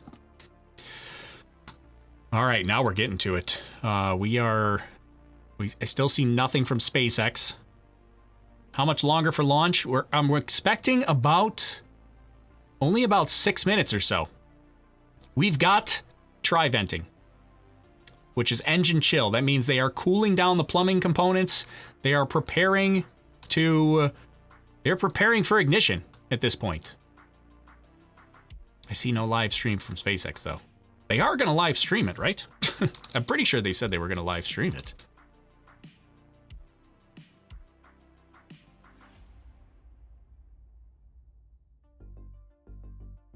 There will be a live feed of the flight test. Okay, yeah, they did say they're going to live stream it. All right, I just wanted to double check to make sure that they were actually playing. Oh, there it is. There it is. Oh, baby. Yeah, oh, they haven't gone live yet, but we've got it. We've got it. They've got an event. Here we go, folks. Now we're getting to it. Oh boy. What's glowing near the nose? I think you're just seeing a light reflection there that's happening. I don't think that's actually glowing. SpaceX is live? Are they live? I see they have an event. I don't see that they're not live yet, but I do see that they have an event. I'm waiting. Live. Everybody's saying live. It's not live for me. I'm refreshing. Refresh. Refresh. I see nothing. I see nothing. I have no live event. Or I have the event. I just have no... They're not actually live. I'm like, F5, F5, F5, refresh, refresh, refresh. We're about 4.5 minutes away. Here we go. Where are they? Just waiting for SpaceX. Wait, oh, they're live. Hello. Yep, okay. Here we go. Now, all right, and now I need to mute all my other streams. Let's mute that one. Let's mute that one. Let's go back to here. We're actually gonna get rid of these other feeds. Now we have SpaceX. Oh, look at our timer. We are almost on the money. We're 22 seconds off. Here we go. Here we go. We can get rid of the events list here now. I might even... I should just go green screen action. Or... Yeah, well, I don't want to cover up the timer yet. T-4 minutes. Good afternoon. Oh, we're just inside T-4 minutes to the flight of Starship number 10. Hey, John. Today is another test flight in the Starship series. Our goal is to gather data on how the flaps are used to control Starship during the horizontal portion of flight from 10 kilometers altitude back down to the ground. As a reminder, Starship 10 is one in a series of Starship vehicles that we have built to gather this test data. Today's flight will be very similar to the one just over a month ago, Starship 9, except today, just before we land, we plan to ignite all 3 Raptor engines to help flip the vehicle, and then we will shut engines down to support the landing on the landing zone just adjacent to the launch pad that you see right here. Oh, here we go. Come on, baby. Right now, coming up at T-3 minutes, everything continuing to go well for the flight of Starship 10. Remember, so we got 3 minutes. We've got our augmented telemetry. I don't really know where to put myself, because if I'm on the other side, I block the cameras. If I'm on this side, I block the clock. So I'm in the way no matter what. I don't know what to do. I don't know where to put myself. I'll just hang out like this on the side. I'm leaving. Bye. No, I'm just kidding. I'm gonna stay here. But we've got our simulated telemetry. We'll have that up and ready. go to the top. It looks weird if I go to the top, because then I just cut off on the flat. I should have... Maybe next time I'll set up... I have this circle cam. Maybe I could produce this real quick. Let me see. Let's see. Copy. Let's go... No, I don't want to do that either, because then you don't... Then... No, I'm going to leave it the way it is. Upside down on the top left. There you go. Order of the Warlocks. Now you're talking. I'll put myself upside down at the top. That's what we should do. All right. Now's the time. Here's what I'll ask you to do as we're getting close, because this helps me out here. If you want to click that little like button, maybe share it with your friends, tell them to get in here. Let's do this. We're under 2 minutes now. Share this out and let's get our people in here. Get Space Lobster Nation to assemble. Now, let's go. T-minus 90 seconds and counting on the test flight of Starship number 10. Propellants, methane, and liquid oxygen are now fully loaded on board the Starship. Pressurizing the vehicle, getting ready for the ignition of the 3 Raptor engines at T0, and then liftoff. We'll be flying to an altitude of 10 kilometers in today's test flight.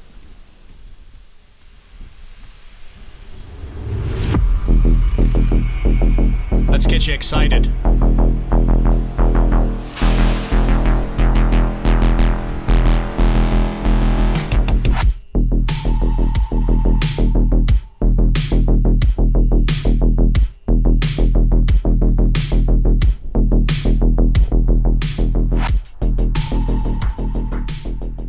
Here we go. We're gonna turn that down now. I just wanted to get you pumped up for a minute.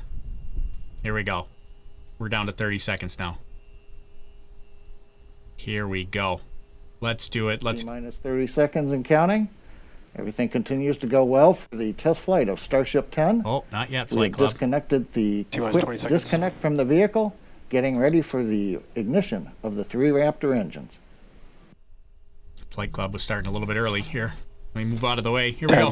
Here we go. 9. Come on. 8, 7, 6, 5, 4, 3, 2, 1. Ignition. Oh no! Abort. Ah, we've got an abort. Alright, folks, please triage alarms. Oh. No! No, no, no. Copy, total thrust abort. Outside of expected bounds, Raptor. Raptor outside. John Innsbrucker here on the webcast. You can see with Copy the that. clock on the screen, we were down to 0. We ignited the 3 Raptor engines. The ground sequence did declare an abort from the vehicle. We're listening in right now, but that will conclude today's test flight activities. We are currently safing the vehicle. We're looking at what the telemetry tells us about the abort. But given where we are in today's window, I expect this will conclude our countdown activity for today. Well, he doesn't sound very hopeful. Sounds like we're going to end it for today. Bummer. All right. Well, so that would have been an auto abort. They said that there was a something with the Raptor engines was out of bounds. So that means that, you know, there was either a fuel flow issue or it didn't generate enough thrust. Could have been turbo pump, high pressurization, low pressurization. The good news is, as a lot of people have pointed out, like Denver Morgan, she didn't blow up. Back with you on the SpaceX webcast. You can see on your screens Starship serial number 10, the test vehicle, still on Launch Pad A in Boca Chica. We counted down and we ignited the 3 Raptor engines, but we had an abort declared by the computer. The team's continuing to look at the data right now, so we're not signing off from the webcast.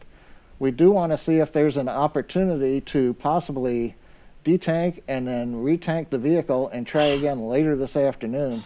We do have time left in our test flight window today, but the team does have to make an evaluation of what caused the abort and whether it is something that they can easily work around and try again. So we're going to stay with you a little bit on the webcast and then come back with any update we've got, whether we are scrubbed for the day or if we're going to give it another try later on. So right now, and in Boca Chica, everything's looking good. We're safing the vehicle. Everything's going along as we've done before in static fires. We're normally used to shutting down the vehicle at this stage. So hang with us, and we'll be back shortly with an update. All right. Well, that's going to be that might be a problem. Because if they do, if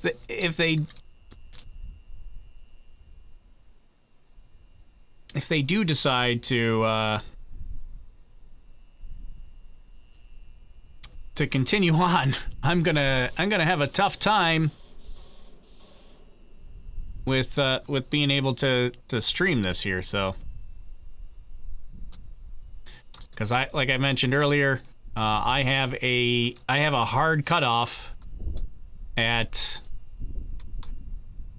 4 o'clock Eastern time, so I can't. Yeah, I have to leave in about 40 minutes. So, well, we'll go to. I guess we'll go to this view. This view. No. This view, this view, this view. Okay, something's not working here.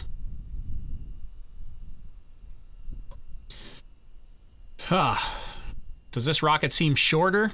No, it'd be the same. It's gonna be the same size. So no worries there.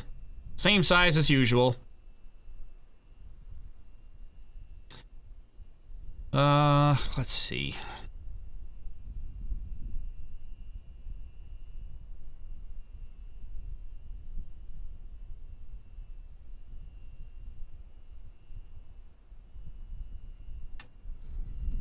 So we'll turn up our music just a touch here.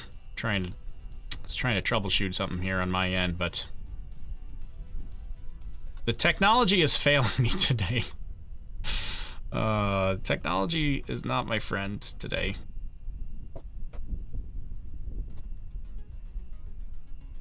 Where is... Okay, well, I can't get... I can't get out of this view, but which is okay. I mean, well, we could just stay here for a minute, but I can't get out. Oh, there's the thing that I want here.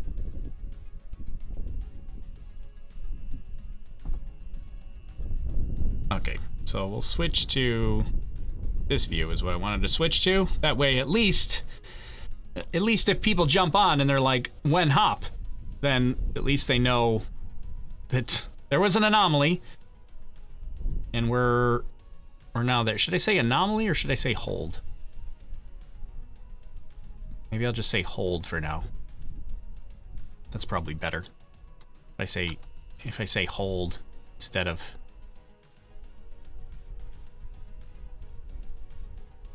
If I say hold instead of anomaly makes it sound like something went real wrong. As you can see on your screen, we continue to listen into the countdown net. We're evaluating if there is another opportunity to fly this afternoon. We'll be back with an update when we've got information.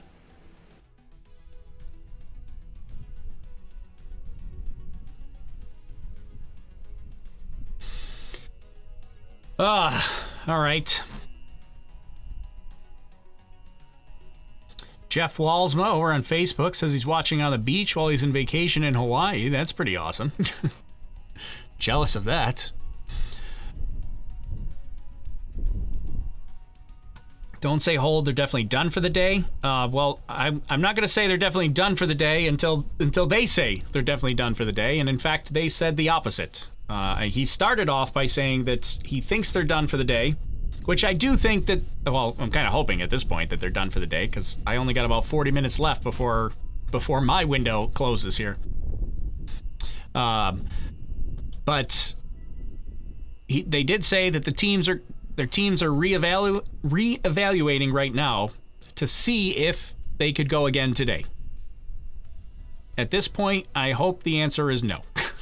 Because unless they start refueling the rocket like now, I'm gonna run out of time in my window. So let me acknowledge a couple people during the confusion that sent over a couple of super chats I saw. Let's see, Frederick sent over a super sticker. Thank you very much, Frederick. Brandon Butler sent over Flippy Flop. Let's go. It's too bad we were so close. Helmet Frey said crank up the volume. I cranked it. It didn't help. I tried. And John Lanyon. John, thanks so much for the super chat. That's super generous of you. Thanks for your support there, John. I'm glad all of you guys are here. Even if you're not super chatting, I try to read more than just the super chats, but I'm glad that, thanks for the people that do enjoy this and try to help out and support the channel so we can do more of this kind of stuff. If I was able to do more of this, then I wouldn't have to leave to go to meetings at 4 o'clock in the afternoon when Starship is launching. The old building and loan. That's what is that? It's a Wonderful Life. I love that movie.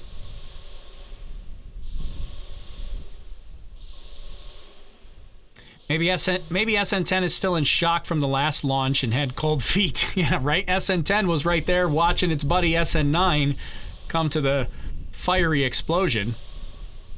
So that was definitely a, maybe it's a little nervous. Didn't want to go today.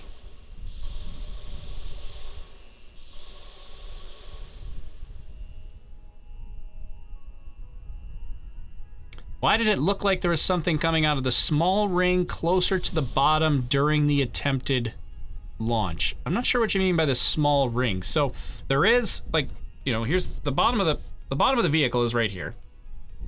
There is like some venting and engine chill. You'll get some venting underneath here as well. So you can see some of the venting right here underneath the vehicle. There's also the 3 main vent ports are up here in this area. Right here, you can see the bottom of the liquid oxygen tank, where that starts. This is the liquid oxygen tank right here. So I'm not sure what you mean by the small ring, but generally, like when they're going to start up an engine, they're going to flow fuel through it first. So the fuel comes out first, like liquid oxygen will come out of the engine bell first, and then you'll have ignition. So it's pretty brief, but turn on the timer, when will it launch?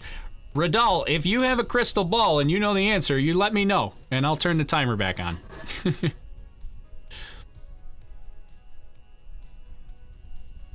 I thought something dropped off of it. All right, we could back it up and take a look.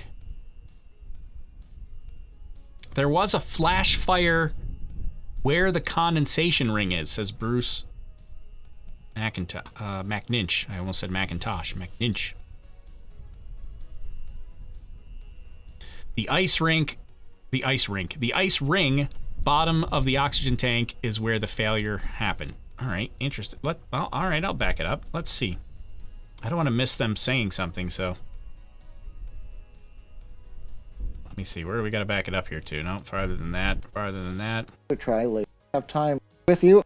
Let's.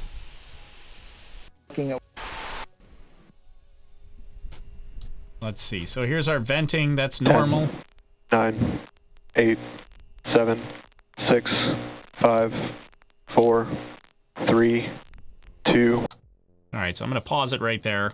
We'll go frame by frame, just looking through. You can see, if you look at the bottom, you can see liquid oxygen flowing out of the engine bells. There's 1 engine ignition, 2 engine ignition.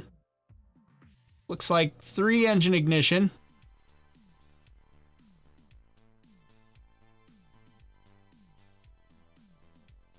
I mean, I don't see anything.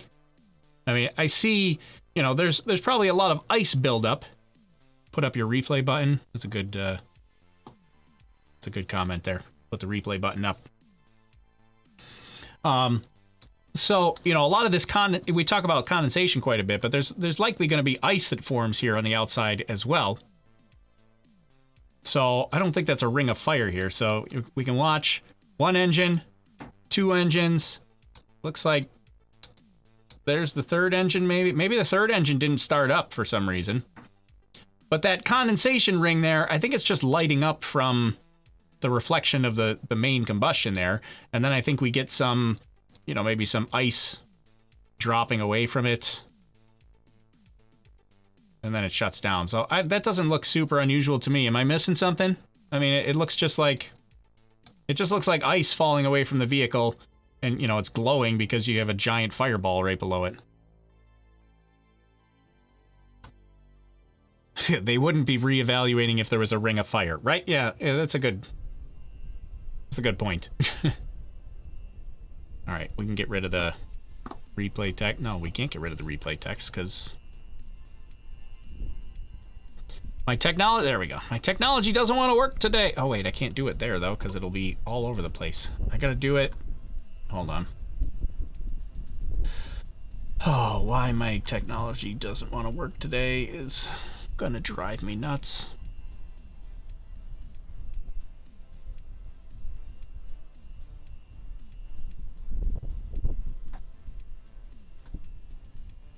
Now I can't find.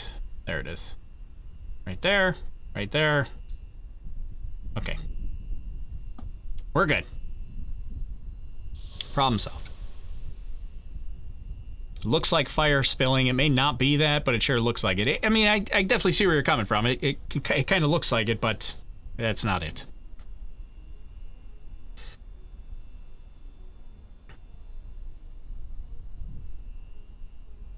Technology is not your friend. You should totally take the rest of the day off from streaming. I know, right?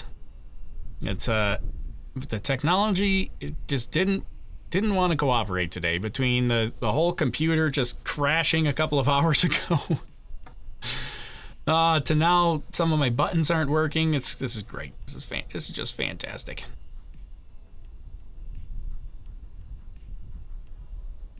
All of a sudden, everyone's a rocket engineer. Yeah, I mean, I think it's human nature to want to speculate about what went wrong. I think it's important to say that it is speculation because some people read the speculation or hear the speculation and then they repeat it as fact. But yeah, we have no idea what went wrong. We can speculate that, you know, about certain things, but until we hear anything from SpaceX, we don't know.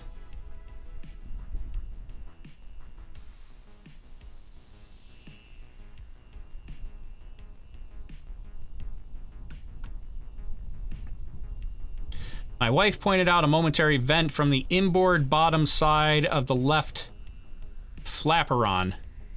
Yeah, well, we usually do see vents, like right before ignition, you'll get a burst vent that usually happens. That is generally normal.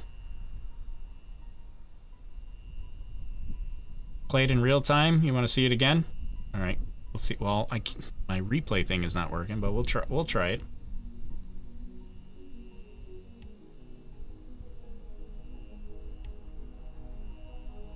Where in the stream is it? Right there. All right. Ignition of we'll the go three here. Raptor engines. All right. It'll let me turn on replay. It just doesn't let me turn off replay. 10, 9, 8, 7. So all these vents 6, are normal. 5, 4, 3, 2, 1. Ignition. Abort. All right, all folks, please triage alarms.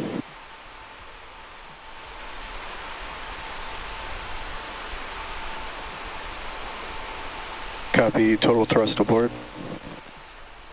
Yep, so... Outside of expected bounds, Raptor. John Innsbrucker here on the webcast. You can see what the... So yeah, I'm still not seeing anything that indicates... anything that indicates my computer's gonna work today. I don't see anything that indicates what exactly went wrong. All the venting looked normal to me. So none of that looked out of the ordinary from what I've seen so far. At least it did not RUD. Yep, RUD standing for Rapid Unscheduled Disassembly. Yeah, that's for sure. We definitely don't want We definitely don't want something like a rapid, unscheduled disassembly, because that would set us back a long time. At least here, it aborted, and you know, now they figure out what to do with it next. There we go. I got my thing working here now. Look at, I can turn it on and I can turn it off. Hey, it wants to. Yay. Okay. Is the black patch on SN10 the heat shield tile test area? Yes, good question. So that's these black patches right here. These are heat shield tiles that they're testing. They're testing to see, like, if they fall off from vibration, if they can survive, if the mounting method is okay. John Hitzberger back on the webcast. Continuing with the live view here of Starship number 10 from Boca Chica. As a wrap, we did have a we had an abort right at T0 of today's test flight. The team expects we can make another launch attempt in about 2 hours. We're going to end the webcast for now and come back for coverage later today. So follow along our social media for updates on resuming the countdown, and thanks for watching. Oh my goodness, that is just not good. Come on, John. I mean, I'm sure all of you guys are happy. But 2 hours is not gonna, there's no way I can swing that. It's not gonna happen. Oh man. Well, that means that means they're going to try again 2 hours from now. But unfortunately, real life gets in the way for me here, and I cannot continue streaming 2 hours from now. I mentioned it earlier in the day today, and a couple times, that I have a hard cutoff, which is in about 27 minutes from now. I could have we took a break earlier so that I could prepare myself. I probably could push it to about 45 minutes from now, but yeah, unfortunately, I won't be able to stick around and cover it. So, and actually, if it's 2 hours from now, I probably won't even get to watch it. Well, that's a shame. The only thing, I mean, you guys are all probably happy that they're going to try again today, but I would much prefer that they scrub it for the day. But obviously, I get it. Everybody wants to watch, so you just have to watch without me today. Can someone give me the link to the official webcast? Well, they just ended the official one, and they're likely going to create a new one, so you probably can't get a link to the new one yet. They'll probably create a new event. They've already unpublished the old one. It's gone. Oh no, it's not. It's here. Ah.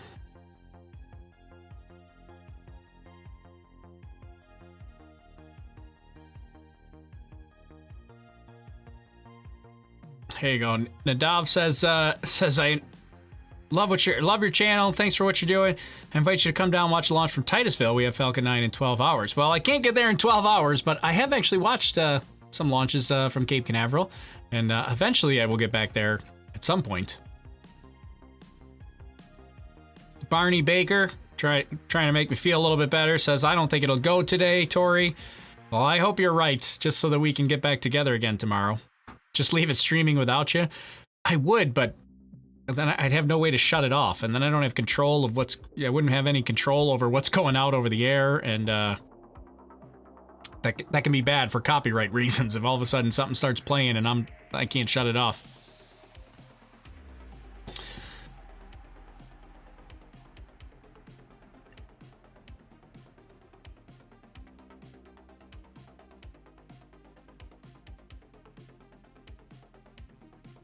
By the time you get back to there, it might be time for Starlink 17. Yeah, right, Starlink 17, the flight that won't go. It's now scheduled for Thursday morning. Tomorrow morning, right? What day are we on today? Wednesday, yeah. We'll send you a replay camera, yeah. Well, here's what I'll tell you. Because I guess, since they're not doing it for another 2 hours, I guess I'm going to sign off, because there is no way that I can stay for 2 hours. It's just not in the cards for me today. If it was another day, I would stay on the whole rest of the day and chat with you guys and talk it up. But, yeah, it's not in the cards for me. So, unfortunately, for me, I'm going to hope that they delay it. I'm sure you guys don't, but maybe they'll go. If they do, great. Maybe I'll make a video or something like that and afterwards if they do launch while I'm away. But I will, I think I'm just going to wrap up. And I'll tell you just to consider joining our Discord so that our community, you can join our community. You can chat it up with us, and then maybe we'll catch another launch together at some point. I was hoping we'd catch this one, but it's just, it's not going to happen.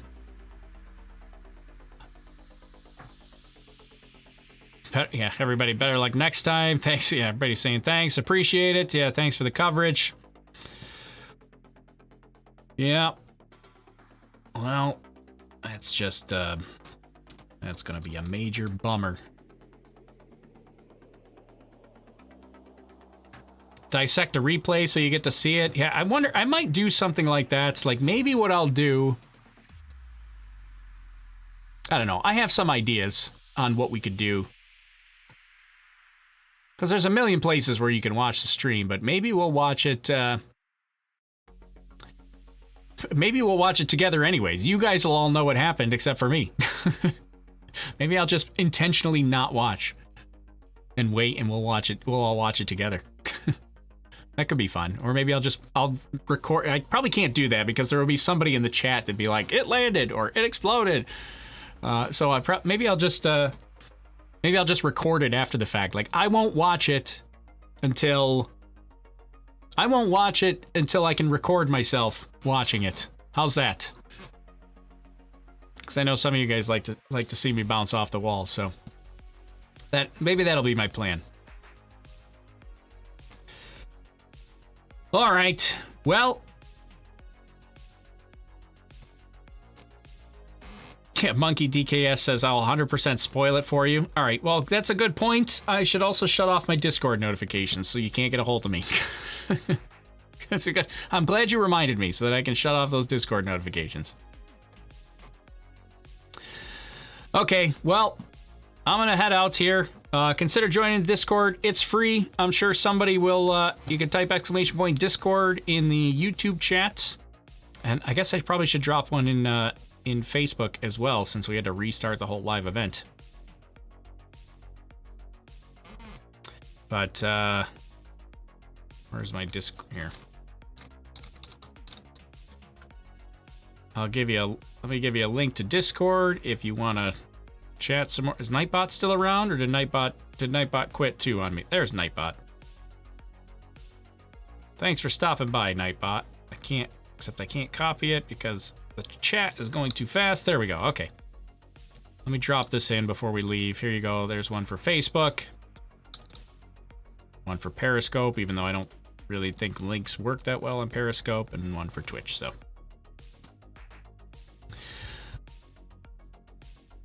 Okay, that's it. That's gonna do it for me. Bummed that I can't stick around, but join the Discord. We'll talk more.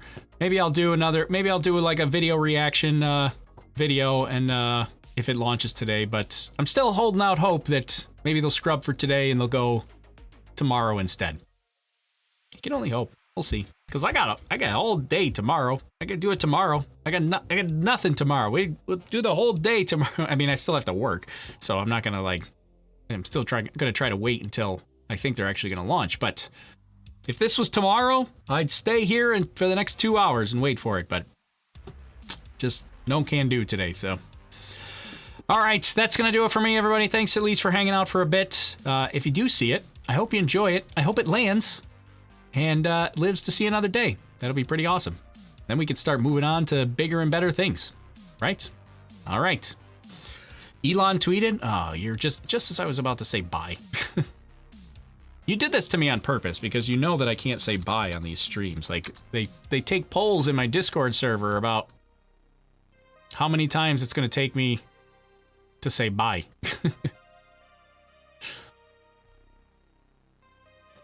Launch abort on a... there you go. Launch abort on a slightly conservative high thrust limit, increasing the thrust limit and recycling propellant for another flight attempt today. Well, that sounds like even worse news for me. So Elon said that the reason for the abort was a conservative high thrust limit, meaning that they had a limit on the amount of thrust that they were allowed to have. That limit, they feel like that limit was set a little bit too low, so they're going to bump up the limit, and they're going to try again. So that doesn't sound good for me, because that sounds like a relatively simple fix, unfortunately for me. All right, well, as Davi says, 36 goodbyes later, I'm going to wrap up. Enjoy. It sounds like they're going to launch later. Enjoy it, and I will, well, I guess I'll see you in like a reaction video or something like that, right? All right, my name's Tori. This is Overlook Horizon. I'll see you next time. Goodbye, everybody. Thanks for joining. See ya.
Mm-hmm.